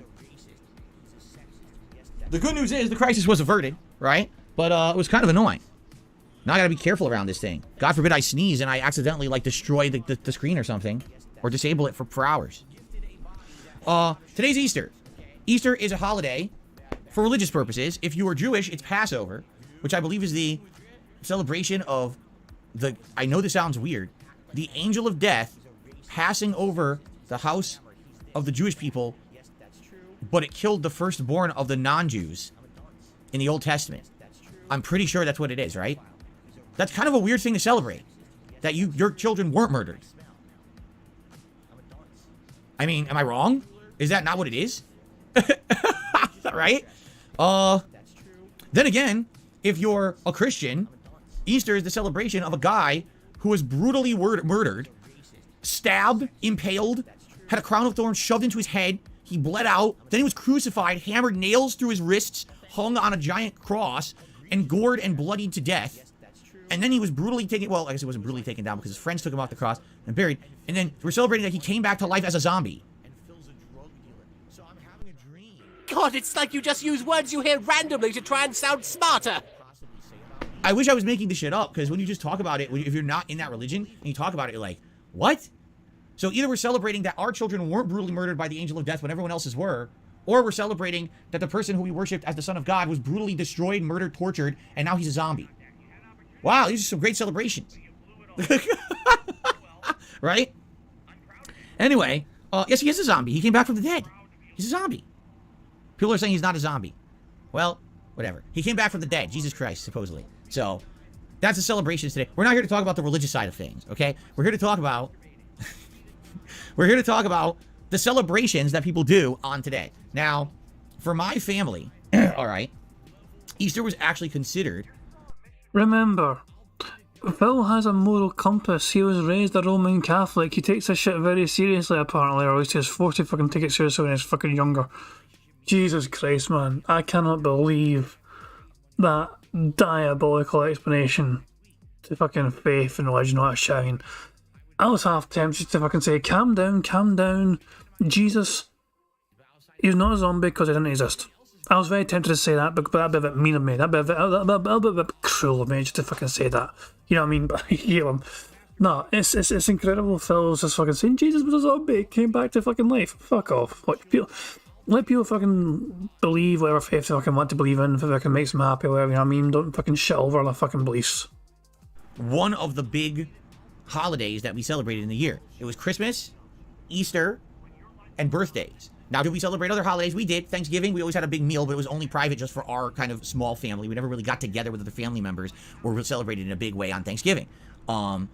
You know, 4th of July, did we ever have a cookout? We would cook out on the grill in the backyard. We never really went to like a big family cookout or anything for the 4th of July. For us, Easter was like the other big holiday outside of Christmas. So we actually had festivities around the house to prepare for Easter and to actually celebrate on Easter. So I'd like to share some of those with you today. So first of all, we would, about a week ahead of time, the weekend before Easter, we would hard boil eggs. All right, tons of them, dozens of them, probably 2-3 dozen eggs. All right, hard boil them all, and then we would color them. Now, I have absolutely positively no idea how you color eggs today. I've not even seen an egg coloring kit probably in years. But back then, it used to be these watercolor kits, and the way that it would work is you would have cups, all right, different cups that would come with the kit, and you would have these little tablets, okay? And what you would do is you would put a certain, I think it was like you had to put warm water in the cup. I'm not sure how it worked. Let's say you would have 5 cups, okay? Fill each with warm water. This story sucks and so do you, Phil. Dash, you sent me something apparently. Give me a second here. Dash, you sent me a potential new sound clip thing apparently. Or is it something, it's not even a sound clip, it's... Some folks celebrate this apparently. Yes, religion. Love it or hate it, embrace it or shun it, but... Shout out to Count Dunkula, by the way. Oh, Count Dankula, sorry. I don't know why I call him Count Dunkula sometimes, I don't know why. Probably because he's always dunking people on Twitter. It's had a massive impact on our history and our society. Those impacts haven't always been good, and with religion follows the development and obsession with the occult. Crowley... Okay, so basically, long story short, the cult that worships a cartoon mouse, gadgetology. I've never heard of that in my puff. I've never heard of that in my puff. Never heard of it. Jesus Christ, man. I don't want to watch too much of it in case he comes after me. He's bigger than me. It would take a different tablet and put it into each cup. And the funny part was the tablets usually didn't have color to them. But once you put those in, the actual water would change into color of that, whatever it was supposed to be. So like, what's this one going to be? I don't know. You put it in. Oh, it's like blue, like behind me. Oh, it's like cool sky blue. All right, what's this one? All right, I don't know what this is. Oh, it's pink. What's this one? Oh, it's yellow, it's green. And it was neat that way. I believe someone said it actually was vinegar. I definitely believe it now. I'm remembering the smell of vinegar, so I think you're right. I think that it was vinegar, or at least a vinegar water mix, perhaps. But you're absolutely right. I don't think it was just water. I think there was vinegar involved. So, you would have cups of dye. And then what it was, they would give you this wire. It almost looked like a coat hanger wire, but it was very thin. And you would take an egg, and you would balance it in this rounded wire that then would go up like a handle. So you would hold it like this, and the egg would sit on top of a wire that was in your hand. And you would take it and you would dip it into the solution, and you would leave it there for a certain amount of time. And I can't remember how long it was, probably a few minutes. All right? And then you would take it out and drain it and put it aside, and that was how you would color the egg. Now, there were some cool things you could do. You could take a wax crayon that was just wax. It wasn't like a color, but it was just plain. And you could write messages on the egg in the crayon. And then when you dipped it in and you took it out, the dye would skip the area that was covered in wax. So you could draw all kinds of stuff on the eggs. And we would draw bunnies, we would draw flowers, we'd say Happy Easter, and we'd do it. And then so the egg would be colored, but also have wording and pictures on it, which was kind of nice, actually. It was kind of interesting. I liked doing that as a kid. And then later on, I remember they started doing stickers as well. We could put a sticker on the egg and put it in, and so you could either keep the sticker on or you could peel the sticker off, and now you have like an emblem that would either the sticker block the dye or whatever. So that was pretty nice, actually. I thought it was pretty nice. It was a pretty fun thing to do. And so that's how we would dye the eggs, and I would get 2 to 3 dozen of these eggs. All right, and the truth was we weren't supposed to eat them yet. You're doing this about the weekend before, so this would have been like last weekend. I would have done this with my parents. Okay. Then the build up to Easter would be exciting because like the grocery shopping trip that week, you get all kinds of special stuff in anticipation for Easter, like some kind of a big ham, ingredients to make various things on Easter Sunday, which was fun. And so then probably like the day before Easter, you would actually do some preparation. And one of the things that we would traditionally make, and I've talked about this before, we called it the Easter plate. So what is the Easter plate? Well, first of all, you get a giant platter, whatever, just take a big ass round platter plate, okay, big one. And there's 4 primary ingredients to the Easter plate. All right, you've got cottage cheese, you've got hard salami, Italian style, dry hard salami. You've got prosciutto. No, not again, no. So in case people are wondering what the hell Phil just said there, right? In case you're wondering what it was he just said. He said this the other night. It is prosciutto. If you don't know, this is prosciutto. So Phil, for some reason, Phil said it beginning with a B.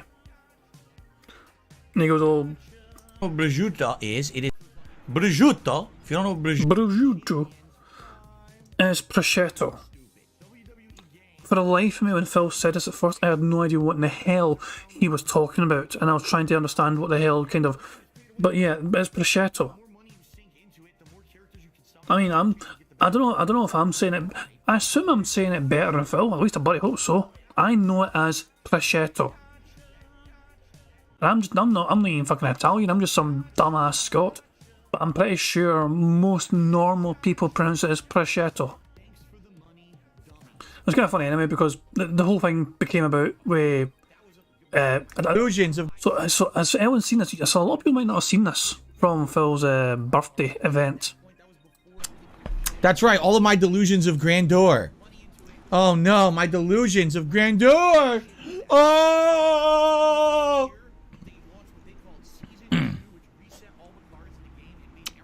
Shout out to Adam for saying something really stupid repeatedly. Anyway. So yeah, and then Adam responded himself, he can't even pronounce it correctly, lol, because somebody sent Adam the video of it. But yeah, and as I said, you should hear him say prosciutto, yeah, that's what I'm saying, he cannot fucking say things right a whole lot. He butchers words all the goddamn fucking time. Oh, what's this? Hold on, what's this?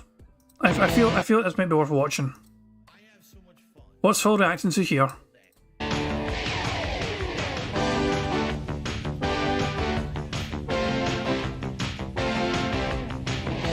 What the fuck?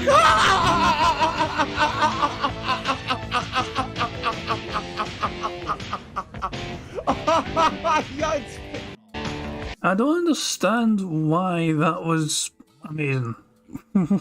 Why is he freaking out about that? I don't know. I got no idea, but back to the bingo. There we go. If you don't know what a prosciutto is, look it up. It is an Italian meat that's very salty and chewy. Okay? It's a treated meat. And then you would have your hard-boiled eggs, which were the eggs that you colored the week before.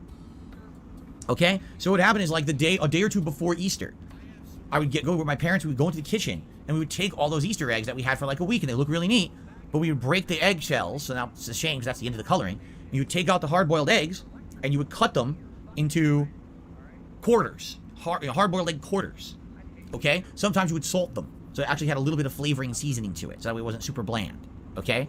And what you would do is you would take the cottage cheese, the hard salami, and the prosciutto, and you would chop it up into lengthy portions. So you see how I'm making a shape with my fingers right here? So you see how it's like a rectangle? That's essentially the size and shape that you would cut those things into, okay? And you would have, it would basically be like wide, like little wedges of each one. So once you cut up all those ingredients, you have the egg quarters, and then you have these rectangular chopping pieces of everything else, okay? You would then lay them out on the platter in a rounded ring formation, okay? So think of, how can I say, you ever seen a ring cake, or what do they call it, a bundt cake that looks like a ring? Think that, but think instead of cake, it's just these pieces of all this food laid out in a design like that, a ring design.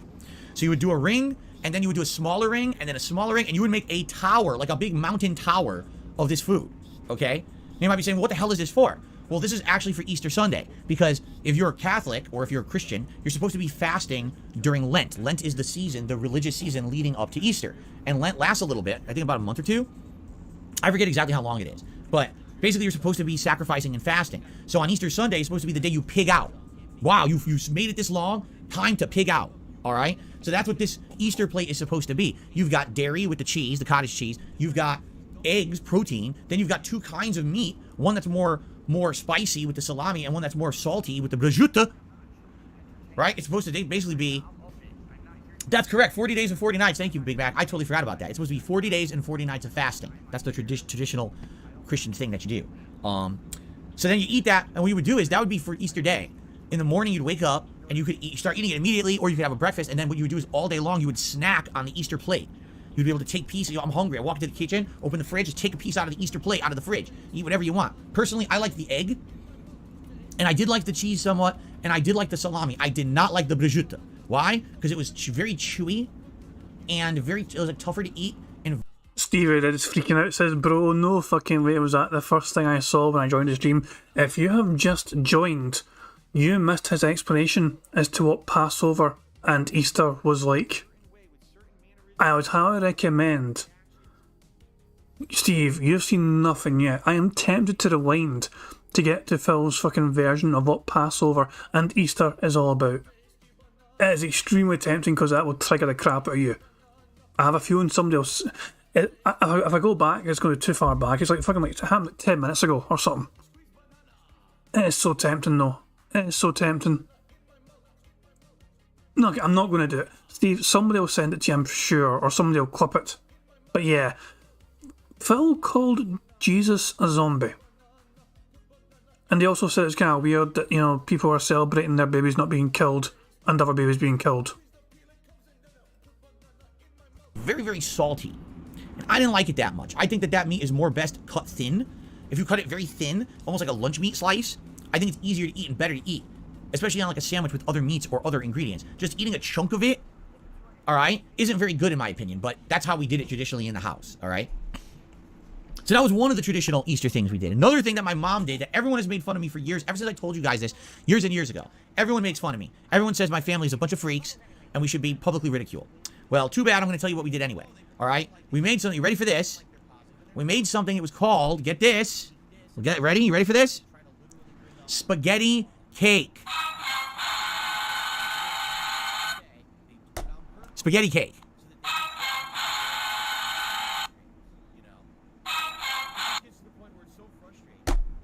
Spaghetti cake. You might say, what the hell is spaghetti cake? Shall I... What's going on? It's booting a game. I accidentally touched my controller and I was booting a game. What is spaghetti cake? I will tell you what it is. So the first thing you do is you take multiple packages of spaghetti and you boil them up as if you're going to make a pasta dish. Then you make a concoction of milk and other ingredients. I think there's cream and eggs and other things in it. And you make this almost like a, I want to say think tapioca, but I don't think it's as thick as tapioca. I think it's thinner than that. Okay? And you essentially get a Pyrex baking pan. Alright? And you put the boiled spaghetti. Sometimes we actually use linguine as well. Now that I'm remembering, sometimes we use linguine over spaghetti. I know that for a fact. So either spaghetti or linguine, and you put it into the pan with this mix. Okay? Then you add seasoning, and it was usually spice and sugar. So you would add cinnamon, nutmeg, sugar, and other things to it to give it added kick and flavor, all right? And essentially what you would do is after it was all formed into the pan, you would bake it for a little bit, I think. Just for a little bit, and then you would let it set in the refrigerator. I could be wrong about the baking, because I swear at the top it was crunchy, but maybe I'm completely wrong and misremembering. I might be misremembering the top, because I haven't had this in many, many years. So, then you would put it into the refrigerator, okay? And then, after it's set in the refrigerator, you would take it out, and you would cut it into squares, just like as if you were cutting cake. And you would serve it just like that. So just think, it's not cake, it's literally a coagulated mound of pasta with this milky tapioca-like thing sticking it together with cinnamon, sugar, nutmeg, and other seasonings on it. So when you go to eat it, you're just eating chunks of pasta with all of this on it, okay? So what does it taste like? You know what? I feel like I want to torture Steve. I feel like I want to torture our poor Steve Dead. So don't worry, I'm not going to skip ahead. So the original, we paused here on this one, right? If we need to rewind by about like 20 minutes or so. There's a tradition in the house. I don't... Cool. Actually, it's well before that as well. Hold on. How far behind are we for Phil? Here we go. I'm trying to get into talk about zombie Jesus. But and disabling half the functions of the laptop, but outside of that, it's a really good laptop. So that your children weren't... Okay, I found it. Able it for hours. So he goes straight into the segment of zombie Jesus, essentially. Today's Easter. Easter is a holiday for religious purposes. If you are Jewish, it's Passover, which I believe is the celebration of the... I know this sounds weird. The angel of death passing over the house of the Jewish people, but it killed the firstborn of the non-Jews in the Old Testament. I'm pretty sure that's what it is, right? That's kind of a weird thing to celebrate. That your children weren't murdered. I mean, am I wrong? Is that not what it is? Right? Then again, if you're a Christian, Easter is the celebration of a guy who was brutally murdered, stabbed, impaled, had a crown of thorns shoved into his head, he bled out, then he was crucified, hammered nails through his wrists, hung on a giant cross, and gored and bloodied to death. And then he was brutally taken, well, I guess he wasn't brutally taken down because his friends took him off the cross and buried. And then we're celebrating that he came back to life as a zombie. I wish I was making this shit up, because when you just talk about it, if you're not in that religion, and you talk about it, you're like, what? So either we're celebrating that our children weren't brutally murdered by the angel of death when everyone else's were, or we're celebrating that the person who we worshipped as the Son of God was brutally destroyed, murdered, tortured, and now he's a zombie. Wow, these are some great celebrations. Right? Anyway, yes, he is a zombie. He came back from the dead. He's a zombie. People are saying... So yeah, that's... so Phil said that about the Easter, essentially. That's how he introduced his Easter topic. And they bored him to death with what he used to do for Easter as a child. It's completely unique. It doesn't taste like anything else I've ever had. Think of it like, in some ways, I know this is going to sound weird, it's very creamy, so it kind of tastes like you're almost having like a coffee with a bunch of cream in it, but you don't taste coffee, you taste like cinnamon and nutmeg instead. But you absolutely taste the flavor of like, almost like vanilla pudding or tapioca in it. But then, of course, you've got pasta. The pasta is quite bland because it doesn't have any seasoning to it. You have all these other things that normally wouldn't be with pasta. So it's absolutely weird. And I grew up having this every Easter. It was an Easter dessert that we had every single Easter, the spaghetti cake. It was a tradition in the house. I don't know what side of the family it comes from, all right? My mom was the cook, and I know that she was 50% Italian, and then she had some other European in there, and I don't know if it was like Ukrainian or Russian or something, but whatever it was, I don't know what side of the family the spaghetti cake came from. It doesn't sound Italian, but maybe it is. I don't know. But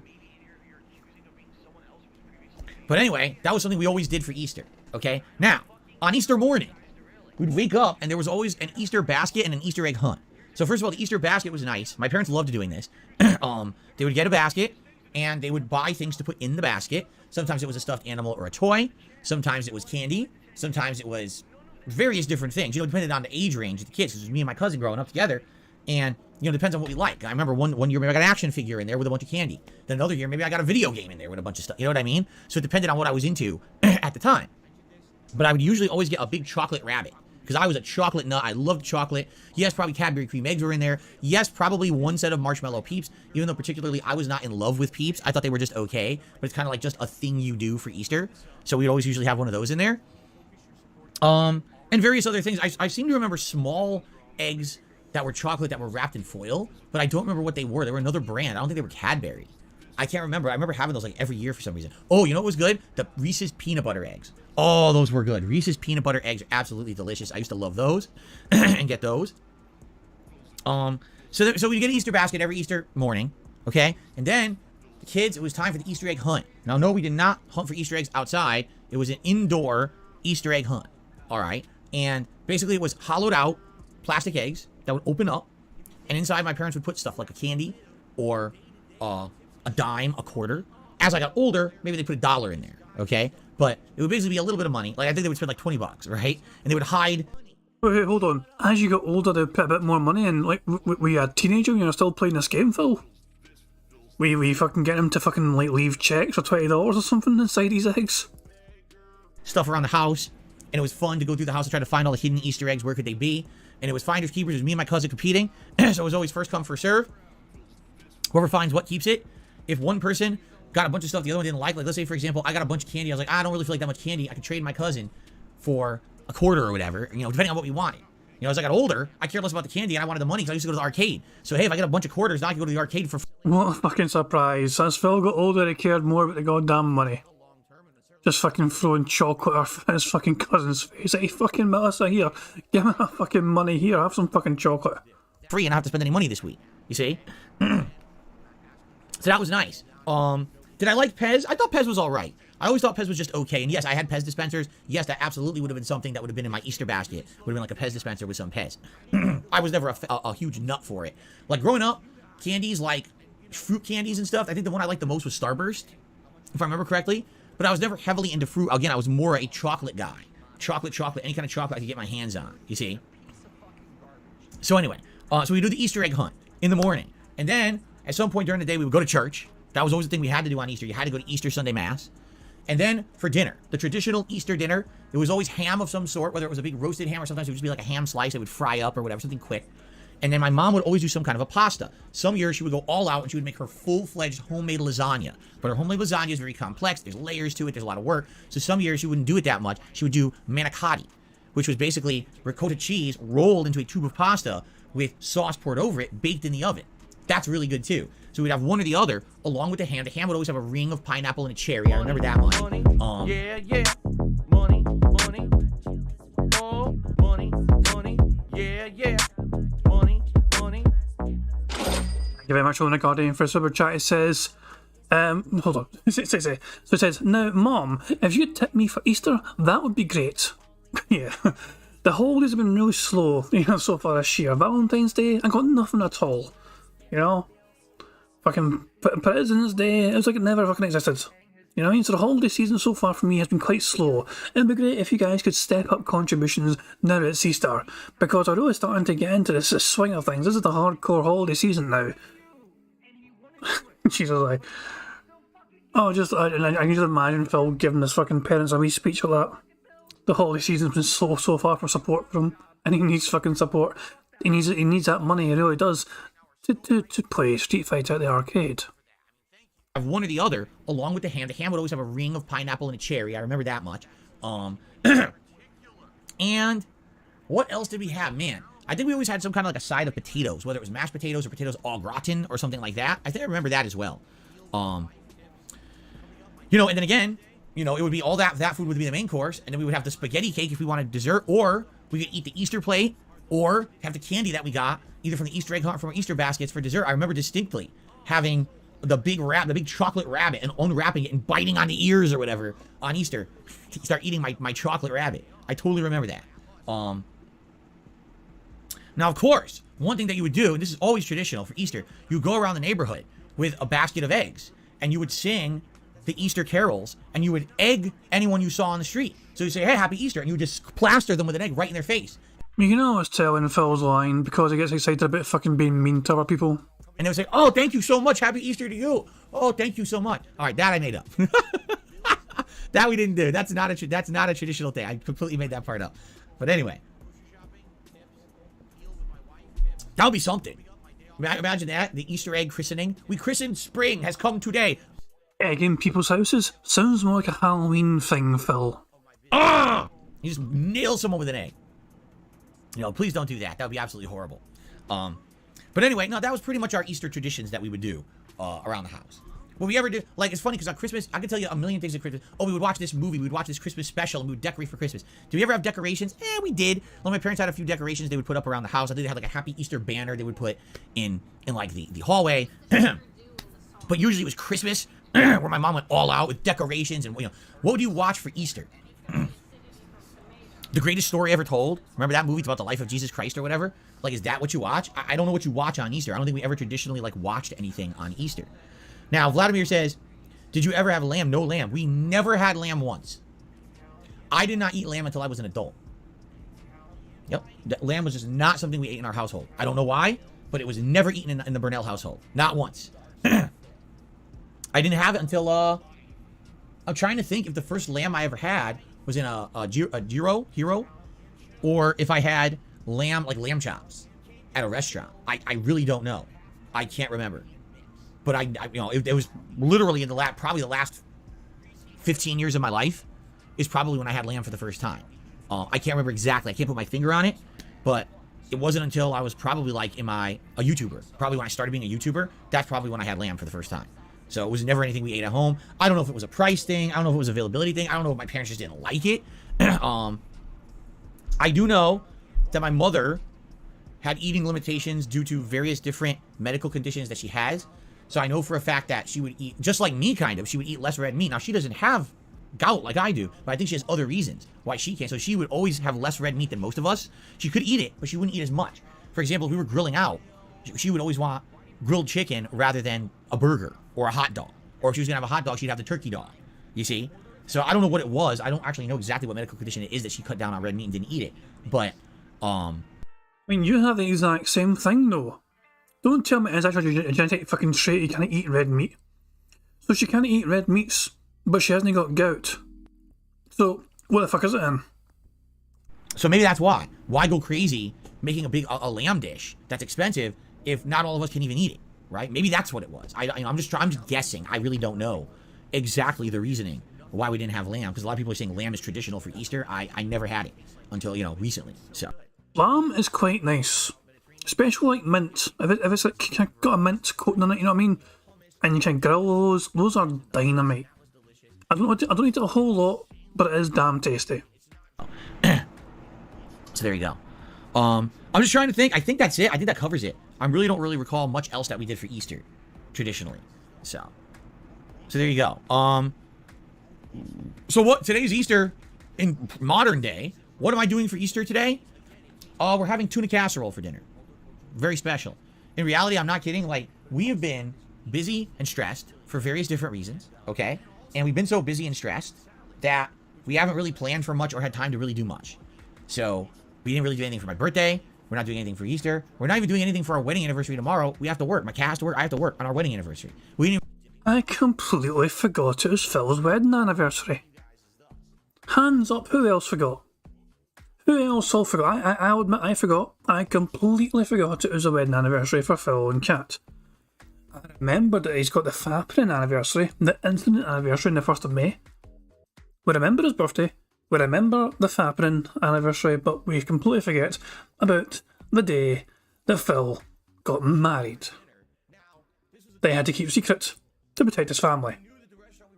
Yes, of course. Jesus Christ, man. What a wonderful, happy life Phil has. He can't do anything special, remotely fucking meaningful to fucking celebrate such amazing occasions. I'm sure Kat is so fucking thrilled that she fucking tied herself fucking down for this sort of fucking lifestyle where he can't even fucking celebrate something very special like that. I didn't even realize it was our wedding anniversary until like a day ago when I said... Hold on, what? Hold on. Look at my god, that freeze frame right there. Hold on. I think Phil forgot about it until the other day, but I need to take a screenshot of this face. This face. Holy. I need the website as well. Give me a second. Remove background. There we go. Hold on. Please bear with me. Copy that and paste that. The hair's gone a bit funky because his hair's blended in with the background. That's annoying. Sometimes it happens when Phil's hair is blended in perfectly with that background there. Hate it when it happens. Tomorrow. So rewind this and see what Phil's saying. So, we didn't really do anything for my birthday. We're not doing anything for Easter. We're not even doing anything for our wedding anniversary tomorrow. We have to work. My cat has to work. I have to work on our wedding anniversary. We didn't even realize it was our wedding anniversary until like a day ago when I said it to Kat and I was like, are you aware that Monday's our wedding anniversary? And she was like, what? This is what happens, is you get wrapped up in life and you get wrapped up in so much other things going on. She doesn't give a shit. She doesn't give a goddamn shit. Apparently Phil said, my cat. Fucking hell. Hold on, we'll just round it one more time to see this fucking random fucking explanation as to why Phil's life is so great and yet he can't do anything fucking meaningful to celebrate things. Very special. In reality, I'm not kidding, like, we have been busy and stressed for various different reasons, okay?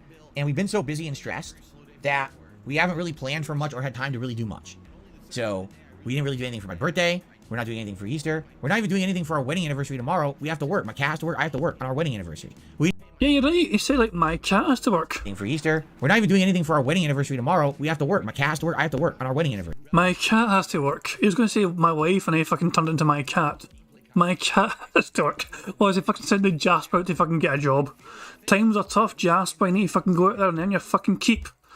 Go hunt those fucking mouse next. Hunt all the fucking neighbourhood mice next door. You know, the neighbourhood mice get fucking collection by fucking Jasper going around fucking devouring them all.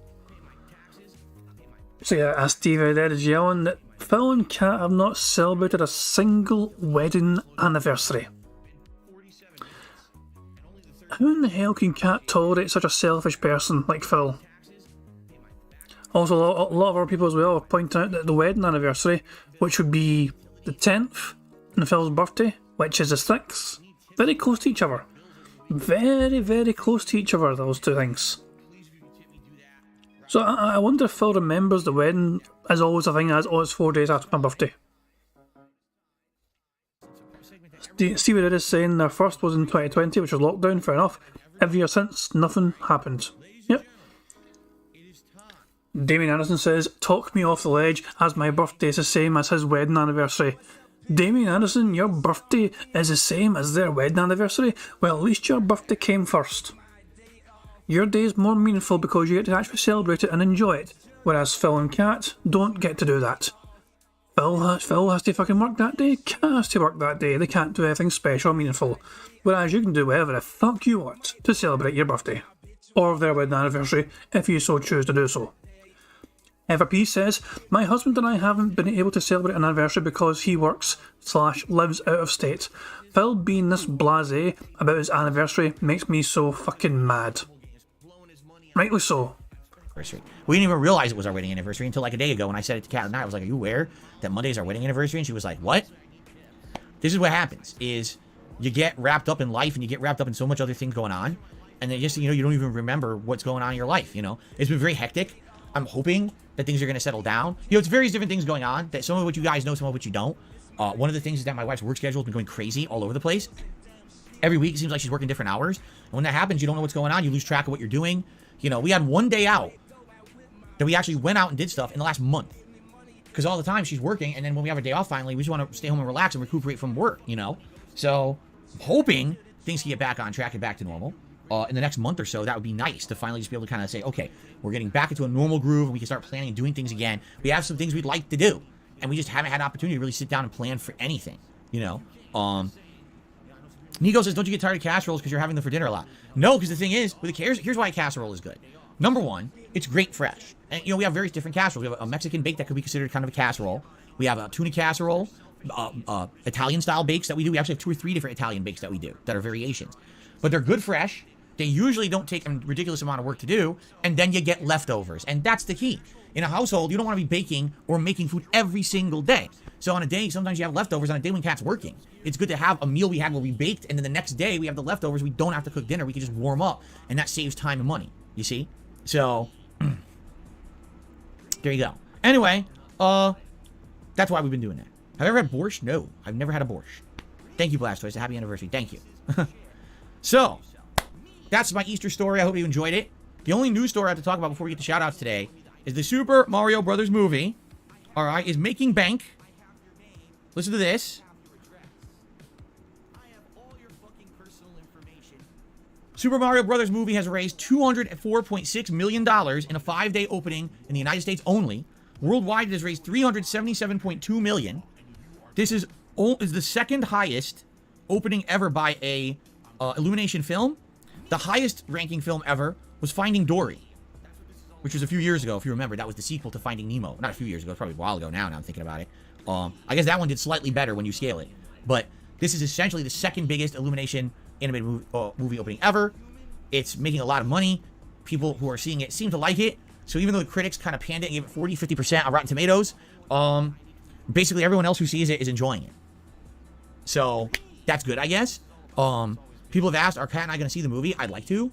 But like I said, we've had such a stressful, hectic life this last month or so, with everything going on, that we kind of got to figure it out. I would love to maybe by the end of April, maybe early May, go to the movies with her and see it, and then I could do a review of it. But I need the opportunity to do that, and right now, we don't even know when our next day out is actually going to be. We're kind of, trying to figure that out. So right now, it's not really in the cards immediately, but maybe coming up soon. That would be great. Okay. All right. So that's that. We covered all the topics. Let's now get to shout-outs, shall we? Our first shout-out of the day is Bloomkit, who did a super chat earlier and said, throw it in the dishwasher, that should fix it. He was talking about my laptop, which, like I said, the touchpad wasn't working. Everything seems to be working fine on the laptop now, which is good. Thank you, Bloomkit, for the first super chat of the day. Let's actually get you up on the leaderboard. Cool. Then,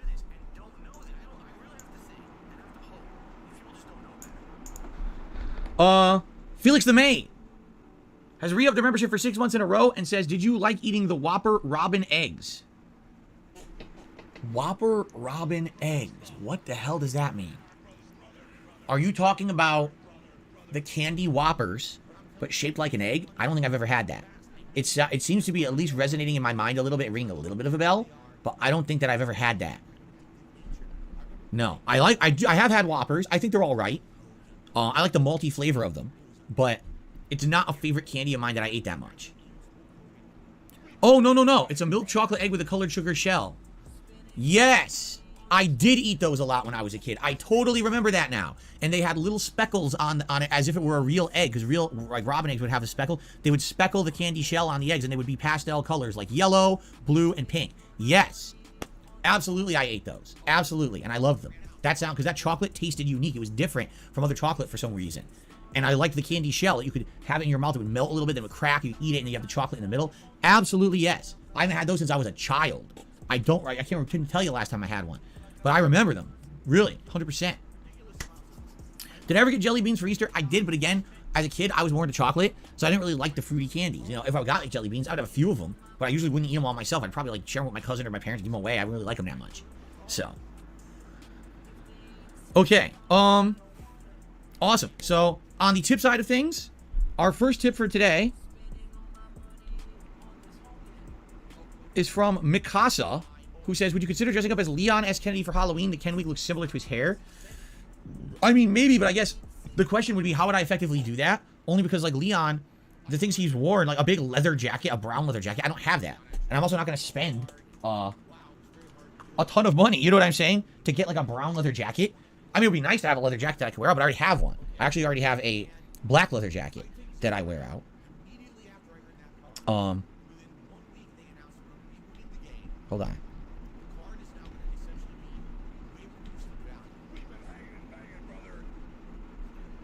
Yeah, hold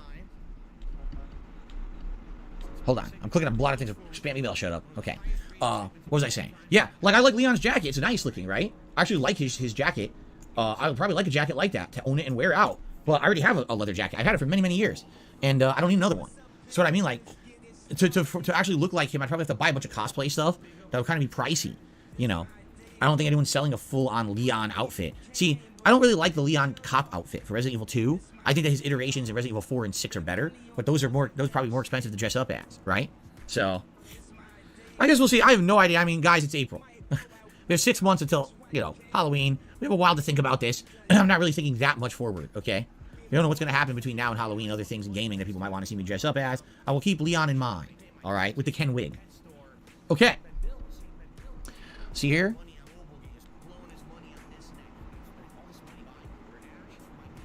Oh, no. See, I knew about this.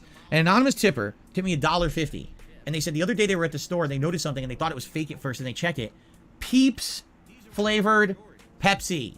Yes, I've heard about this. I've not actually seen it, but I did hear they do have Peeps flavored Pepsi. That sounds absolutely disgusting. Like, to me, Pepsi's already too sweet. I think that Coke is better than Pepsi because Pepsi is so sweet.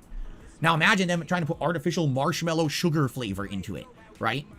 Like, I've had vanilla Pepsi, and I don't like that either. I think it's too weird and sweet. So I couldn't imagine them trying to make it taste like a marshmallow Peep. That sounds disgusting. But maybe it's good. I don't know. Not for me, man. Thank you for the $1.50 tip. Okay. All right. So as we are winding down, the podcast will end in the next few minutes, everyone. Thanks for being a great audience. Remember this. Whoa. He started podcasts far later than usual, but he's not going to prolong it. He's going to end at his usual time. That's not fair for a card. This is my only stream of the day. This podcast and Metroid Prime, that's it. I'm not here tonight. Tomorrow we go back to full days of streaming with Silent Hill 3 as well as Oblivion. But it would be great today. If you're enjoying the content, if you're going to chill with me today for the end of Metroid Prime, if you could support the stream in any way, I would greatly appreciate it because this is the only stream I'm doing today. I'll be honest with you. I'm expecting today to be a very slow day. Attendance, engagement, and support. Why? Because it's Easter. Okay, first of all, you have made $800 in 2 days in tips alone. $800 in 2 days. So yeah, less of it, Phil. Also, you said engagement, which is not a fucking bingo, hooray for that. We're going to end fucking soon anyway, so we're probably not going to win a full house. But unbelievable, you're fucking going to complain and whine and bitch about one slow day when you've had an incredibly successful day before that.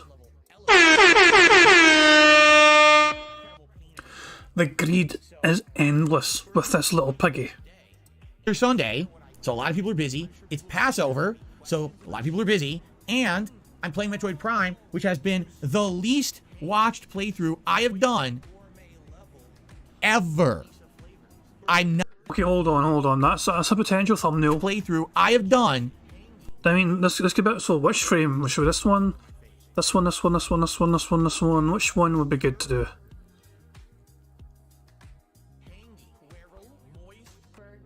See, this is like you get to see some of his teeth in this frame, you know. So that one might be good. At the peak of opening, it's like here. Would it be here? Do you think? Yeah, this is probably the best one we have here. Okay, so bear with me. Attempt. Oops, I clicked the wrong bloody thing again. Attempt to get a thumbnail. Version 2. Let's see how this goes. Don't really need fucking much else. Like, if you go like just here, will it crop out his head properly this time? Please. Don't fucking include the background as part of his fucking hair. His hair. That's better. That is much better. Look at Phil's all the shaped head and everything. That is much better. There we go. Tickety boo. And I don't think we get any better in this either, do we? Let me just Jesus Christ, man. Oh my god. Okay,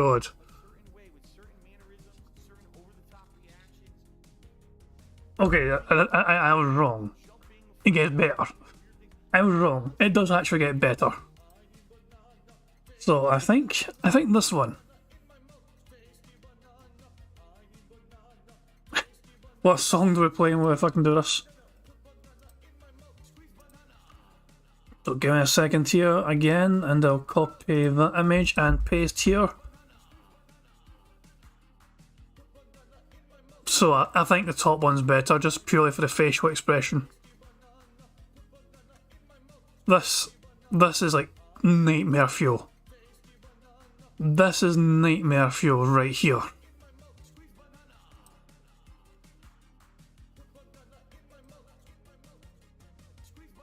ever. The least watched playthrough I have done ever. I'm not kidding. This Metroid Prime remastered playthrough has gotten the least amount of views of any playthrough I have ever done on the internet, including my original playthroughs in 2008. It's actually gotten less attention and views than those. Wow. I mean, wow. To give you some perspective, there's videos I uploaded on April 4th. That's 5 days ago. They don't even have 200 views. Yes, lower than One Piece, lower than Like a Dragonetian, lower than any game I've ever played ever. Metroid Prime is actually the least watched playthrough I've ever freaking done. And it could be a combination of factors. We've talked about this. Number one, I already played it. This is not a first-time honest run. I've already played this game. So a lot of people who wanted to see me play it watched me play it years ago.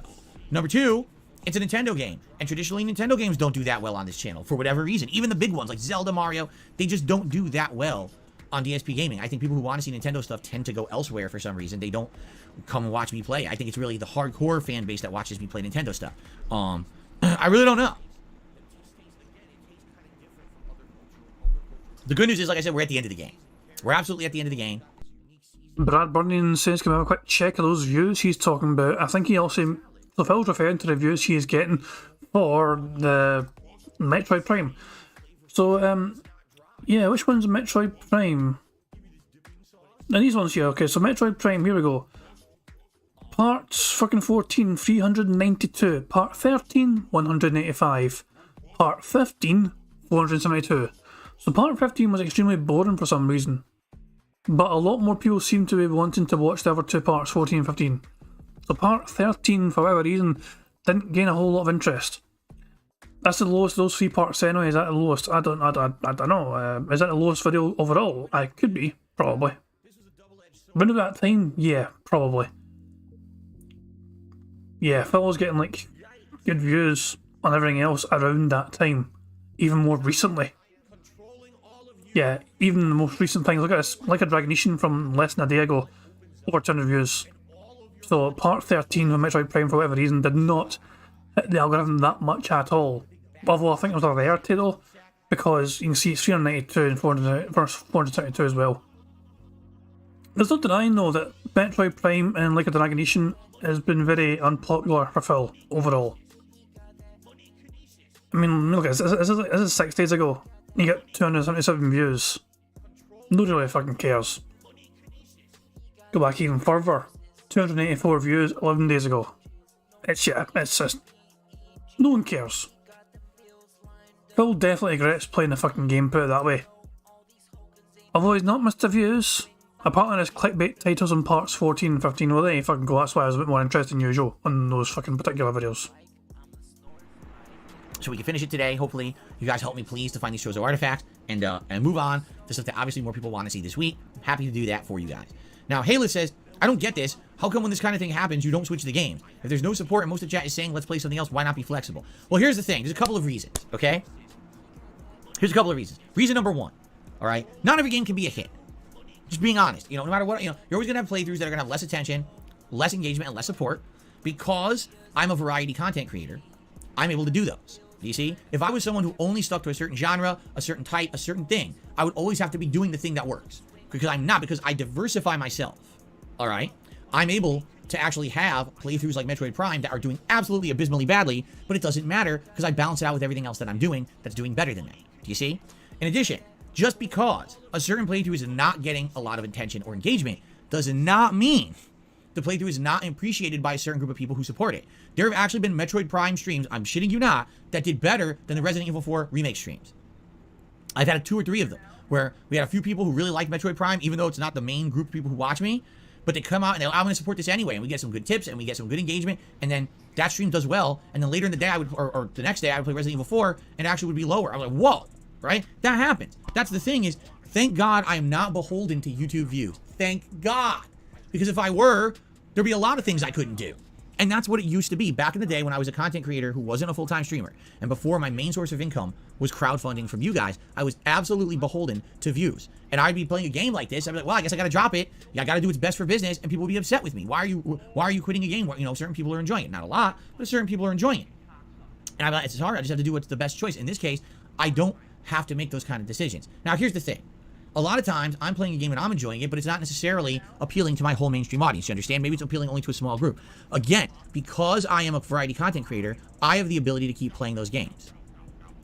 A lot of other streamers out there, they'll play a game, and if it doesn't resonate immediately, they just drop it like a hot rock, and they're on to the next, on to the next, on to the next. They're always on to the next fad. So we're getting quite a few things ticked off there, and Phil said business as well, which is a bingo, because a top left to bottom right is a whole bingo row. All of a sudden, we're getting plenty of things ticked off, which is fucking great for us. But hopefully he keeps going ranting and raving on this subject, because it's doing quite well for us. And also Stevie Red is saying, I'm a variety streamer, so I can play games that don't attract much support. Now fucking support me, because this playthrough isn't attracting much support. Pretty fucking much, yeah. They're on to the next viral indie game that you've never heard of and you will never hear of again after about 2 weeks. This is what they do. They just move here and here and here and here and here, right?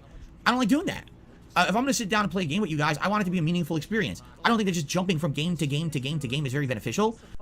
You fucking think these games are meaningful experiences? Here's a fucking challenge to you, Phil, then. Do some sort of, next time you fucking do a tier maker list, do a tier maker of your fucking most prominent, most meaningful fucking playthroughs. And see how much your fucking audience struggles to fucking remember, or see how much you fucking struggle to remember these fucking playthroughs. I can guarantee you that most of the fucking shit you play, Phil, is not that fucking meaningful. Most of the shit you fucking play, people have already fucking forgotten about already. There is a small handful of fucking playthroughs you have done in your fucking 15 years of content creation that people remember. People know that will forget most of those. And especially in modern day, people will forget most of them. Most of your prominent shit was back in the fucking day when you were actually somewhat fucking relevant. In addition, can I be honest? Those guys usually are much bigger than me and make more money and can afford to be buying games constantly. Like in 1 week, they could buy 7 new games and go game to game to game to game to game. It doesn't matter. Or let's be honest, they're so big, they're getting those games for free anyway, which is probably why they're able to jump, because they're not paying any money. They're just jumping from game to game. I don't have that flexibility. With Metroid Prime Remastered, I bought the game. Did this bitch really fucking pretend, act like fucking jealous? He is playing games usually on a console that was gifted to him. He monitors his stream chat on a laptop that was gifted to him. He is talking to his audience on a webcam that was gifted to him. He has LED lights behind him, which fucking enhances his fucking setup a little bit, because those LEDs were gifted to him. He is capturing the content for his audience today on a capture card that was gifted to him. And he is playing this on a TV that his audience paid for, which Phil, fucking then went a payment plan for and ignored the fucking donations for a TV. But essentially the fans paid for that TV, but Phil ignored that and fucking went a payment plan instead of Amazon. You get what I'm fucking saying though? Everything Phil is doing today almost, I mean, today he's playing Metroid Prime, it's a Nintendo Switch game, isn't it? So it's not an Xbox game. If this was an Xbox game though, Phil, everything he'll be doing today would essentially be fucking doing it on something that was gifted to him in order for him to do the fucking content. And he's bitching and whining about bigger YouTubers being given things for fucking free. Are you fucking out your goddamn piggy mind, Phil?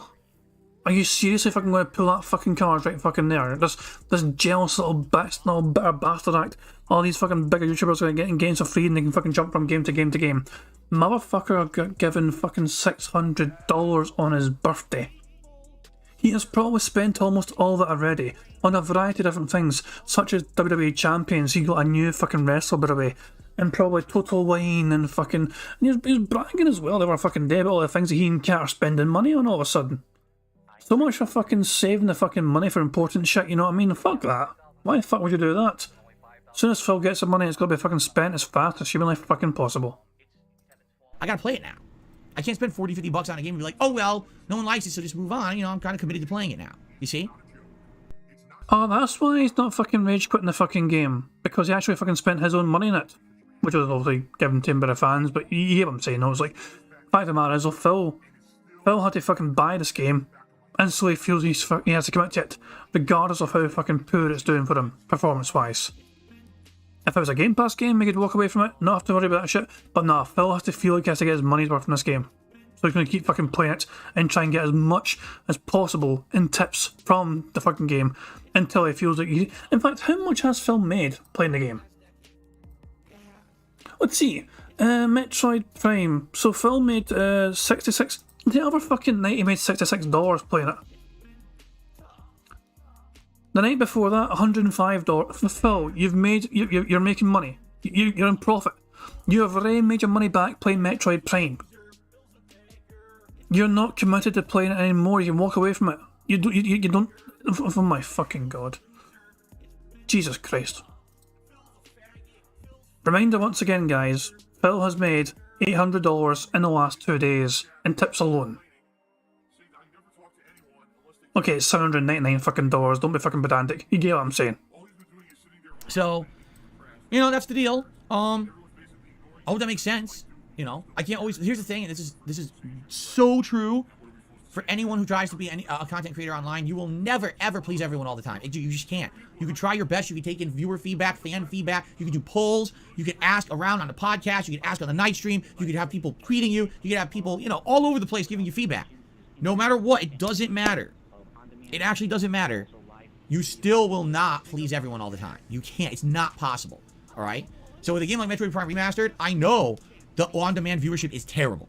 Like I said, less than 200 views on a video I uploaded 5 days ago is one of the worst viewer counts I've ever had in the 15 years I've been a content creator on YouTube. Usually, traditionally, any video I put on YouTube will get 300 to 500 views within just a few days. Even if it's the worst game I've ever played, it still will. In this case, that's not happening with Metroid Prime Remastered. But we're at the end. Thank God.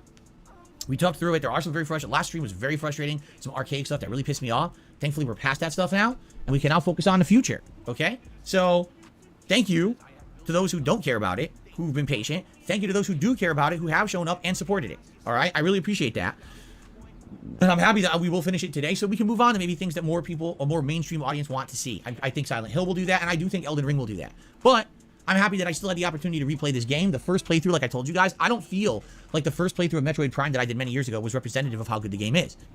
Even though I was frustrated by this game last stream because of the wonkiness of the platforming and the impreciseness of some of the physics and controls, I still think this was a much better playthrough than the original. The original was like the entire time I played it, I was being tortured by motion controls. And thank God that wasn't a factor this time around. Thank goodness, right? Thank goodness. So, there you go. All right. I received another tip. Let's take a look at it. Excuse me. I have the Hershey Squirts. Just did a $1.25 tip. Have you had liverwurst? I have never had liverwurst. I have no idea what it would taste like. I don't even know. Isn't it a lunch meat with liver in it or something? I think. But I have never had it. So I have no idea what it's like or, you know, anything like that. Okay. I did a full playthrough of Zelda Ocarina of Time, Bamboo. I already did one. Many years ago. Goldfish says, if you're an interactive streamer, why does on-demand views matter? They really don't, honestly. As long as I'm putting out a stream that people show up, engage, and support, it doesn't matter really what happens with the on-demand videos. However, hooray! And finally someone asks a fucking relevant, pertinent fucking question and Phil's like, yeah, you know what, you're fucking right. Goldfish says, if you're an interactive streamer, why does on-demand views matter? They really don't, honestly. As long as I'm putting out a stream that people show up, engage, and support, it doesn't matter really what happens with the on-demand videos. However, to give you some perspective here, all right, here's a perfect comparison. Resident Evil 4 Remake, all right, has actually performed better than any playthrough I've done this year. It actually has outperformed Hogwarts Legacy and everything else I've done, all right? You're not answering the question, Phil. Also, this fucking pause, I'm not going to screenshot this pause, I think, because it's already got a great fucking thumbnail face. But this pause, how? Like, why is every single fucking pause face for Phil some sort of fucking absolute fucking banger of a fucking face? Like, it's like some sort of fucking resting duck face here we're getting here. What, how? Nah, I've got to. I'm sorry, but I've got to fucking see it. I've got to see what it's like. It's not as good as the fucking previous face, but it's still an impressive face all the same. So hang on, bear with me. This is still just a champion, by the way. This is going to be the absolute champion of a fucking face right here. But for the sake of science, let's see how this looks. It kind of went a bit weird there because it's trying to cut. I mean, I can fix that. I can fix that, you know, outside of in Photoshop or something. That'd be easy enough to fix. But yeah, this is still the champion though, for sure. those on-demand views have definitely equated into a good amount of increased income for me this month. Because those on-demand views do have monetization, and those ads do add up. So if I happen to have a playthrough that does well, it will benefit me in the long run. Well, is it a giant benefit? Do I make thousands upon thousands of dollars on games these days? No, I don't. Back in the day, I did. Back in the day, I didn't have crowdfunding. I was able to just make a living on ad revenue. But that ended a long time ago. So these playthroughs really don't bring in that much on demand. However, when you get one like Resident Evil 4, yeah, that's going to make me some pretty decent extra money this month coming up. And I'm very happy about that because it's going to help. You know, a lot of stuff coming up. Tax time, quarterly taxes and stuff. And it helps a lot to have that little bit of extra boost to, when all those things are coming due, you see? So there you go. By the way, I totally forgot to mention this. I have a new YouTube short out this morning. It's from the other day where I was falling asleep. I was playing Like a Dragon Ishin, and the game had a 30-minute cutscene, and I couldn't stay awake. I was falling asleep. Why would you fucking want to promote that? Why are you fucking trying to promote you fucking being bad at a fucking job to fucking not even bother staying awake on your own goddamn fucking content? When your own fucking content is putting yourself to fucking sleep, Phil, that is not a fucking selling point to fucking come along and enjoy your content. Stevie Red says because shorts are monetizable, they're barely fucking monetizable.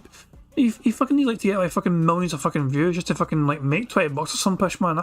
I don't understand why he's continuing to persist with fucking chasing shorts. Let's see what it's like. Let's see how good or bad it is.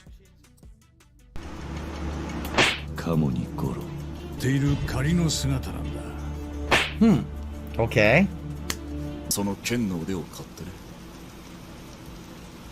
だがこのままでは司令官にあなたを殺した後でちゃんと後を追わせん。浪士組の顔とも言うべき存在だった。そのやめろ。Oh my god, it's so lengthy and dramatic. この国を変えてやろうと思ってるんだ。そのためにバカを騙してまで見たのさ。Good lord, I want to shut out this tip. It's never ending. せやなかったらあのカモさんが敵を失わせるような真似。なんだ。Okay, still going. Like, I appreciate the plot dump, but my god, that is way too much plot in one sitting. 30 effing minutes of just sitting there? So that was a short. Just had a wee fucking slap sound effect. And a wee little picture as well. Anytime Phil jerks his head awake to try and fucking keep himself awake. Not really that fucking... I mean, it's a really fucking telling kind of thing when... I guess he's trying to roll with it. But the fact of the matter is, his fucking streams often put fucking people to fucking sleep anyway. And it's hard to endure them. We tried our absolute damn best to fucking play bingo during fucking Hogwarts one time, and that shit, I tapped to that so fucking fast. We had to just fucking get the fuck out of there. It is impossible to endure his gameplay streams usually. During the cutscene.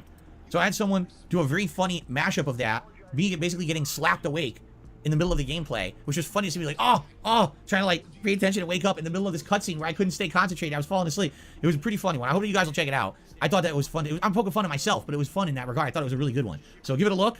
That's live on the channel now. It only went live like 2 hours ago. So give it a look, and I hope you enjoy it and laugh at my old man misfortune of falling asleep during a long cutscene. It's not like it used to be back in the day. Now I sleep.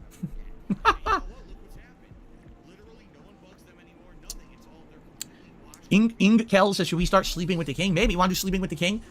How about this? Oh my god. Try to stay awake challenge. I watch long-form, boring content, and I try to stay awake during it. And I... Yeah, sure, just gear up a whole bunch of your own fucking playthroughs, Phil. That'll put you right to fucking sleep. It's a cure for fucking narcolepsy if I ever fucking saw one.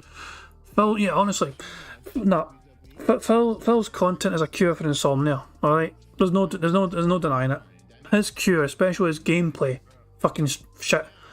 Cure for insomnia. That would be great. DSP's try to stay awake challenge. Trying to watch stuff and not fall asleep. Challenge myself like, no, it's like relaxing content. I'm like, no, I'm trying to talk with you guys. I turn back like, Relaxing content? How about boring content like your usual garbage fucking playthroughs?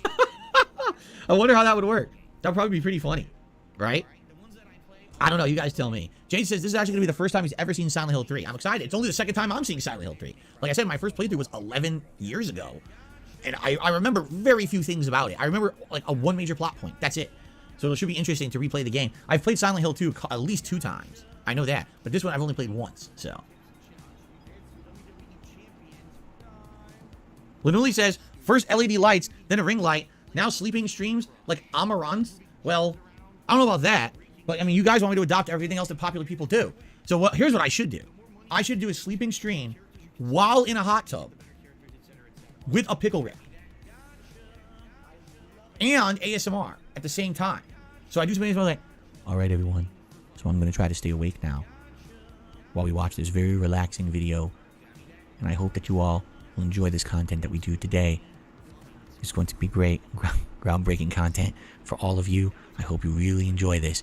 So take your headphones and put them right up to your... Whoa, relax. We're not doing that. Come on. Come on. I have to write people's names on Pickle Rick. There you go. For large donations, I write your name on Pickle Rick. Exactly. Shut up, bitch! Right? There you go. Why not? What's good for the gander is good for the goose. Wait. What's good for the goose is good for the gander would have worked, and I reversed it for some reason. I don't know why I did. Because you're a fucking moron. There you go. And so now, we begin. We end the Level 1 podcast. And we begin with the endgame content of Metroid Prime Remastered. I'm glad that you guys are here today to relax with me as I find the final Chozo artifacts. Fuck off. Shao Kahn Artist just re-upped their membership for 22 months. Says they need to remake Silent Hill 1 through 3 the way that they did Resident Evil 2 and 4. I mean, I agree with you there. What we're going to be playing tomorrow is the HD collection from 2012. A lot of people hated the HD collection from 2012 of Silent Hill. It's Silent Hill 2 and 3 remade with HD graphics, but essentially what happened was a lot of things got messed up. A lot of the graphics just don't look very good at all. In these remasters, the fog is glitched and screwed up, so you can't even see anything. Like, and I think in one case, isn't it that the fog's completely removed, and so you can't see it at all? Like, there's just a bunch of glitches, right? So people didn't really like them. And I hear you. If it's not true to the original, if it kind of screws up things in the original that made the original fun or scary or interesting or have atmosphere, I'm with you on that. Well, I agree. Silent Hill is a big enough franchise. I mean, it spawned a couple of movies and everything. Why can't we have a real remake of these games? But again, Silent Hill 2 is getting remade. We know that now. It is absolutely getting remade by Bloober Team. Oh, no. Not Bloober! A lot of people don't like Bloober Team. They feel that Bloober Team has botched a bunch of games. And they're very upset about Bloober Team being in charge of the Silent Hill 2 remake. But I don't know. I think they'll do a decent job. I really do. I'm kind of under the impression I think they will do a good job. Okay? Casanova says, no word of a lie, Phil. If you did ASMR content, you would get serious traction. You think that if I did content like this, fuck off, all the time, fuck off, relaxing, fuck off, calm talking into the mic, fuck off, point blank range, fuck that off, people would like it, fuck off, and they would actually support it, fuck off. Why would they? I don't get it. Fuck I don't off. understand. But this is actually kind of relaxing. Shut the fuck up and fuck off already. I get to not talk too loud. My voice gets to stay nice and low. And I don't have to enunciate too much. And my throat doesn't get worn out when I do this. We're going to have late night chill with Darkside Phil. ASMR fun on the run. That didn't make sense. You wouldn't be on the run with ASMR. But you understand what I'm saying? We can do a nice one ASMR stream a week. I actually have no idea how it works. How does it work? How do people do that content? I've never seen it. So I would have no idea how to even deliver or what you guys would want for something like that. Right? I don't know. Even for ASMR, he needs his goddamn little hoof held. Jesus Christ almighty, there's nothing in life this person can do all by themselves without someone else being there to hold his little piggy hoof and guide him through it. Is it that people, like you have to, do you tell like a story in ASMR? Do you answer questions in ASMR? Like, what do you do? I don't get it. I don't understand it. I don't know what the content is to understand it, you know?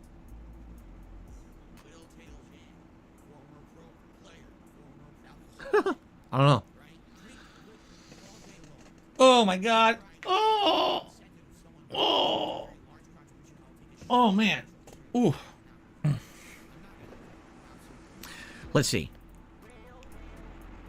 Dex Parker says ASMR is satisfying sound, sensitive mic, and clicking a comb. Clicking a comb. I don't even have a comb, I don't think. Just chilling says maybe doing a long form reaction to an ASMR person could be something to do down the road. Goldfish says Phil needs to diversify into an ASMR content creator. Oh my god. DSP ASMR should be a rebrand of KO Gaming, says Cheetah Man. There you go. Welcome to Dark Side. What does ASMR stand for? Audio Synchronous Massage Rounds. Audio Symphonious. I don't know what it means. What does it stand for? Autonomous Sensory Meridian Response.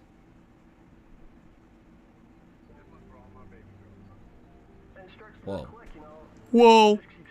All right, guys. This has been a fun podcast, but I do feel like we have to end it. We do have to actually try to beat Metroid Prime today. I don't know if you guys are aware. There's a game that needs to be finished. Thanks to those chilling. Thanks to those who supported the stream. Thanks to those who liked the stream. We're at 61 likes. Remember, this is my only stream for today. So it sure would be great if we could hit some of the support goals today, if possible. Thank you to everyone who has supported the stream in some way already. And thanks to those maybe thinking about doing so moving forward. All right, guys? So, I think it's time to end today's Level 1 podcast. And you know, I'm very sad. Do you want to know why I'm very sad? Because today is the absolute last day that you get to see me as the Easter Bunny. Yeah, I'm going to skip past that garbage. You won't have to see that again. You won't be incredibly disturbed. The bad news is, you know I'm doing something else. You know, that's not the end of I mean, this has been a running joke since Halloween of last year, so I'm pretty sure you can figure out that it's going to continue, right? It's not going to end. So, anyway. Of course, a big question is, what's next for Phil? What is the next big thing that he's going to have at the end of his fucking podcasts? What is the next big holiday coming up in America? Technically, it's not spring. Star Wars or May the 4th. Could be May the 4th, yeah. May the 4th be with you. Fucking Phil is fucking Darth Vader or some pish. Fucking, you know, deep snorts into the camera. Thanks for a great podcast. I would like to use the restroom before we begin. Is my camera centered? There it is, correct? I would like to very briefly use the restroom before we try to finish up Metroid Prime. So you give me like a minute. I will just run and use it and be right back. I won't monetize you. All right, I won't. It would be great if you could support the stream. That would be nice. But I'm not going to monetize you. I'm just going to mute the mic, use the restroom, come right back, and then we'll jump into the end of Metroid Prime. All right? I'll be right back. Imagine begging for fucking tips. He said, I'm not going to monetize you, but great if you can fucking give me money though when I'm away giving a fucking piss. Imagine if anyone, imagine like, you know, that being said, do that, you know, on their fucking streams, like, guys, like, fucking alts, like, by the way, guys, I'm going away for a pish, but it'd be great if one of you guys can fucking give a, you know, a wee super chat here or there while I'm away for a pish. I promise I'll wash my hands and everything, and when I come back, it'd be great. I won't monetize you when I'm away for a pish. Fuck off. It's just incredible the fucking amount of begging he does. Let's fast forward to when he gets back from his little pish break.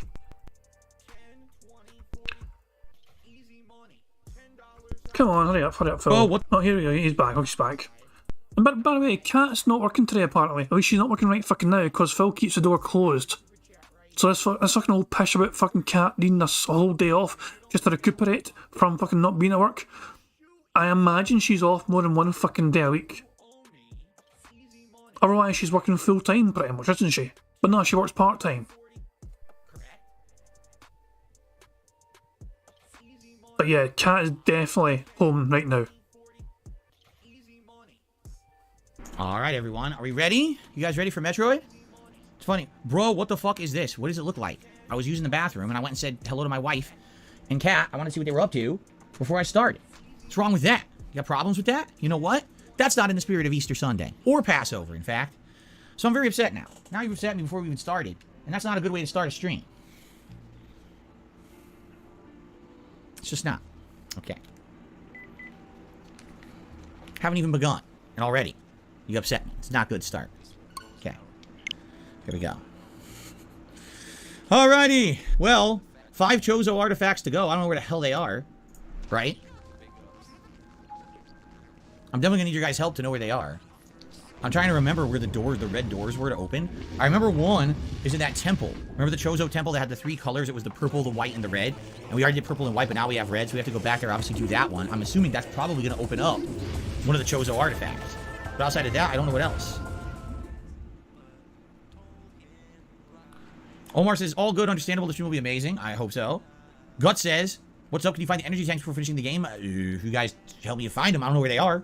We got most. I think we only have 2 we're missing, right? I'm pretty sure. What's up, Habib Gaming? Welcome to the stream. How are you?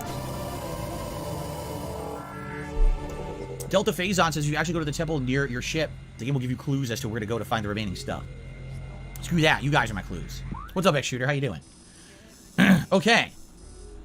I think he was actually being serious when he said that. Screw that. You guys are my clues. Like, fuck Phil doing any extra fucking effort. Like, the chat, I've got to fucking play it for him. What is he Phil's face when he says this? Phazon says if you actually go to the temple near your ship, the game will give you clues as to where to go to find the remaining stuff. Screw that. You guys are my clues. What's up, X-Shooter? He is being completely serious. Holy fucking shit. How you doing? Okay.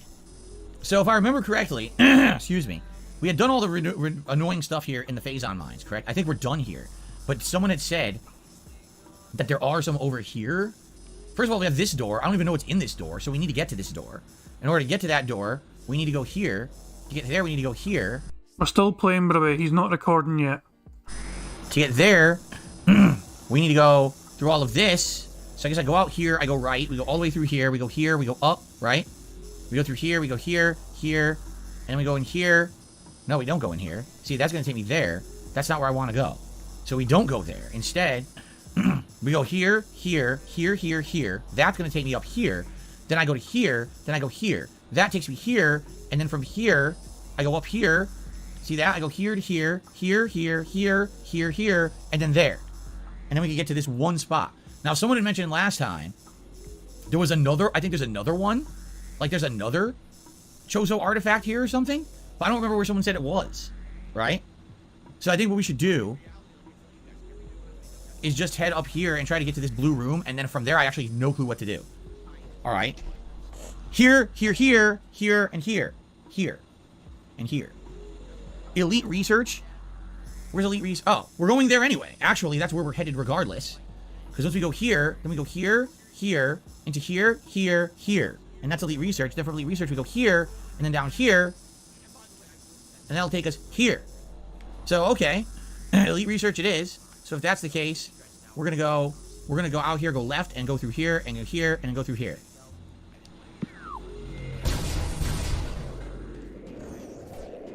You got that? Everyone got that? You know what we're doing, right? I'm pretty... Is he actually fucking recording for YouTube now? Did I miss the fucking part where Phil started recording? You're paying attention, right? Yeah, actually... I don't think I remember him recording. Hold on.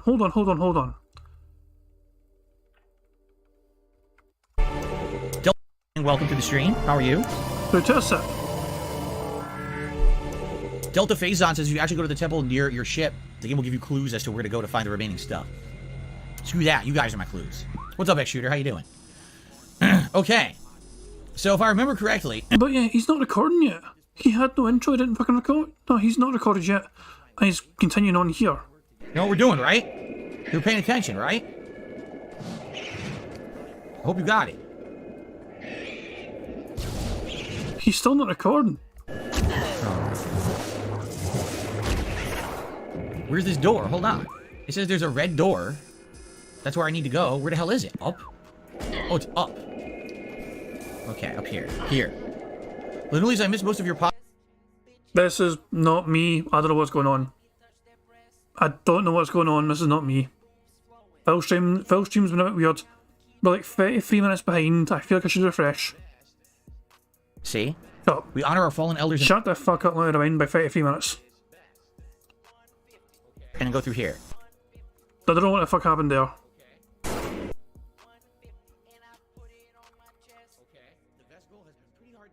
Hold on. Did the whole stream break? What the fuck happened? No, we don't go in here. See, that's going to take me there. No, we've already been through all that. Chozo artifact. Been through all that. Here, into here. Been through all that. I hope you got it.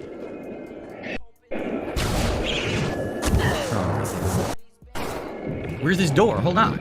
It says there's a red door. Okay, I'm not skipping anything anymore. It seems to be skipping all by itself. That's where I need to go. Where the hell is it? Up? Oh, it's up. Okay, up here. Here. Literally, I missed most of your podcast. What was there talk about the long-form react? Yes, it's either going to be Internet Historian, Defunct Land, or, I keep forgetting the guy's name. It's the third one that someone ever recommended. So they had a really good Game Boy documentary. It's going to be one of those three. He is definitely not recording for YouTube, so he definitely didn't hit record. No, he didn't hit record. He didn't even fucking introduce the fucking video.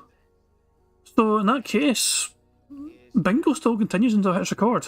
I need people to look into these in the next few days and figure out what exactly it is that they like, and then we're going to do one of those. But I don't know which one. What I said is I'd like to get a poll going by the end of this week for the members over on DSP Reacts. How the fuck do I get up there? How do I have to get up there, but how do I do it? I'm so fucking annoyed at this shit.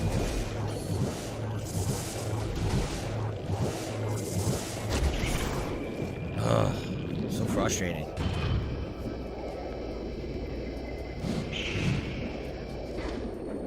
This way. These Metroids are so stupidly annoying. There's literally no reason for them to even be in the game. They serve no purpose. All they're there is for endgame to annoy you while you're trying to get the Chozo artifacts. They don't do anything else.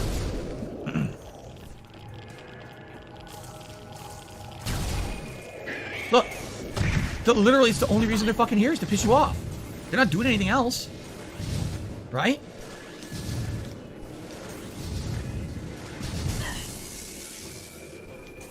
Super annoying.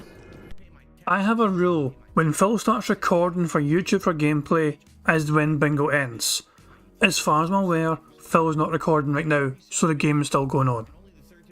Alright. Low Spec Gamer, that's who it is. Yes, Low Spec Gamer. Apparently I'm being told he has a really good Game Boy documentary.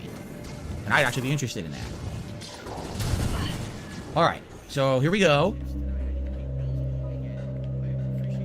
Here we are.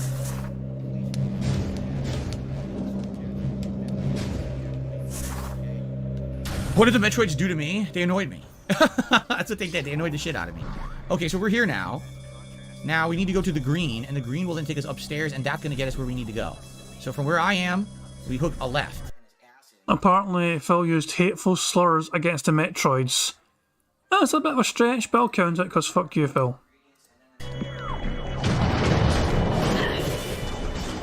You get the fuck out of my way. See how annoying this is? Backtracking really is fucking annoying here, man. Like, jeez. Casanova says, you ever have chocolate Easter eggs? Oh my god, I didn't record. Oh my god, he just realised. He just realised now. Oh, what a beautiful fucking moment. Jeez. Part of me was going to fucking say maybe he's going to try and get to the place he needs to fucking get to because it's backtracking and then start recording from there. Casanova says, you ever have chocolate Easter eggs? Oh my god, I didn't record. I haven't recorded yet. I guess it's not a big deal. We didn't even do anything, right? Let's start recording. What's going on, everyone? Welcome. Okay, now Bingo's over. Now Bingo's fucking over. He is now recording for YouTube for gameplay, and so now I think Bingo's all god damn over. God damn it. Yeah. That's what I'm saying. Until Phil starts recording for, YouTube for his gameplay, the game continues. And, yeah, it took Phil a good while there to fucking recognise that the game was not actually, he wasn't recording, so... Sadly, we're still like 6 away from a full house. No free spaces, no burps free space, no snorts free space, no likes free space. You know what I mean? Strange wee game. It was a shorter podcast as well because Phil started the podcast later than usual because of his technical problems. So, sadly, the best thing about today is getting this sort of fucking thumbnail face for future. This face. Jesus Christ. I mean, that's tomorrow's thumbnail right fucking there. Look, I'm going to wrap things up, guys. I do appreciate you all being here. I do hope you all enjoyed yourselves. I'm going to end things how I always end things, by playing notorious PIG contributions made by the excellently talented Pixar Animations. So yeah, guys, I do thank you once again for being here and enjoying some Bingo content. Make sure you check out our Attractor content as well. That being said, we're live earlier on. I'm going to check out some of the stuff I missed from that show later on, I'm sure, as well myself. And obviously, was it Prophet had a live stream as well the other night when he built a PC? We'll recommend that as well. But yeah, guys, I'm going to end things as I always end things. Notorious PIG contributions, excellently talented animator. And I'll be back tomorrow with some more robust Bingo content. But until then, I do hope you enjoy the rest of your weekend. Whether you celebrate Easter, whether you celebrate Passover, or whether it's just fucking Sunday. Regardless, I hope you all enjoy your weekends all the same. I'll see you all tomorrow for some more DSP Bingo content. But until then, I do hope you have a great one. And I'll catch you all later. Peace out. On September 14th, a pre-authorized payment of $16.51 from PayPal.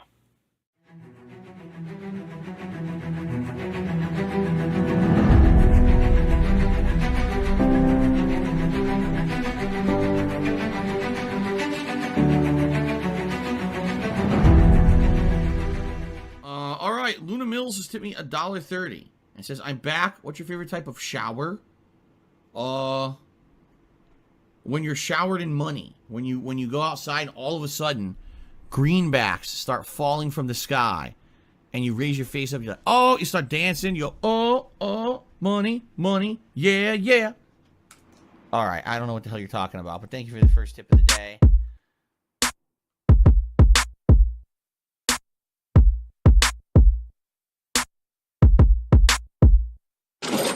Money, money, yeah, yeah. Money, money, oh, money, money, yeah, yeah. Money, money, money, money, yeah, yeah. Money, money, oh, money, money, yeah, yeah. These contributions are mandatory. Money, money, yeah, yeah. Money, money, oh, money, money, yeah, yeah. Money, money, money, money, yeah, yeah. Money, money, oh, money, money, yeah, yeah. These contributions are mandatory.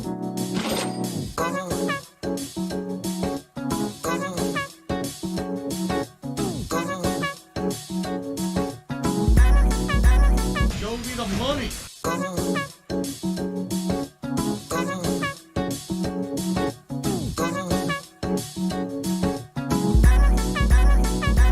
Free. Money, money, yeah, yeah.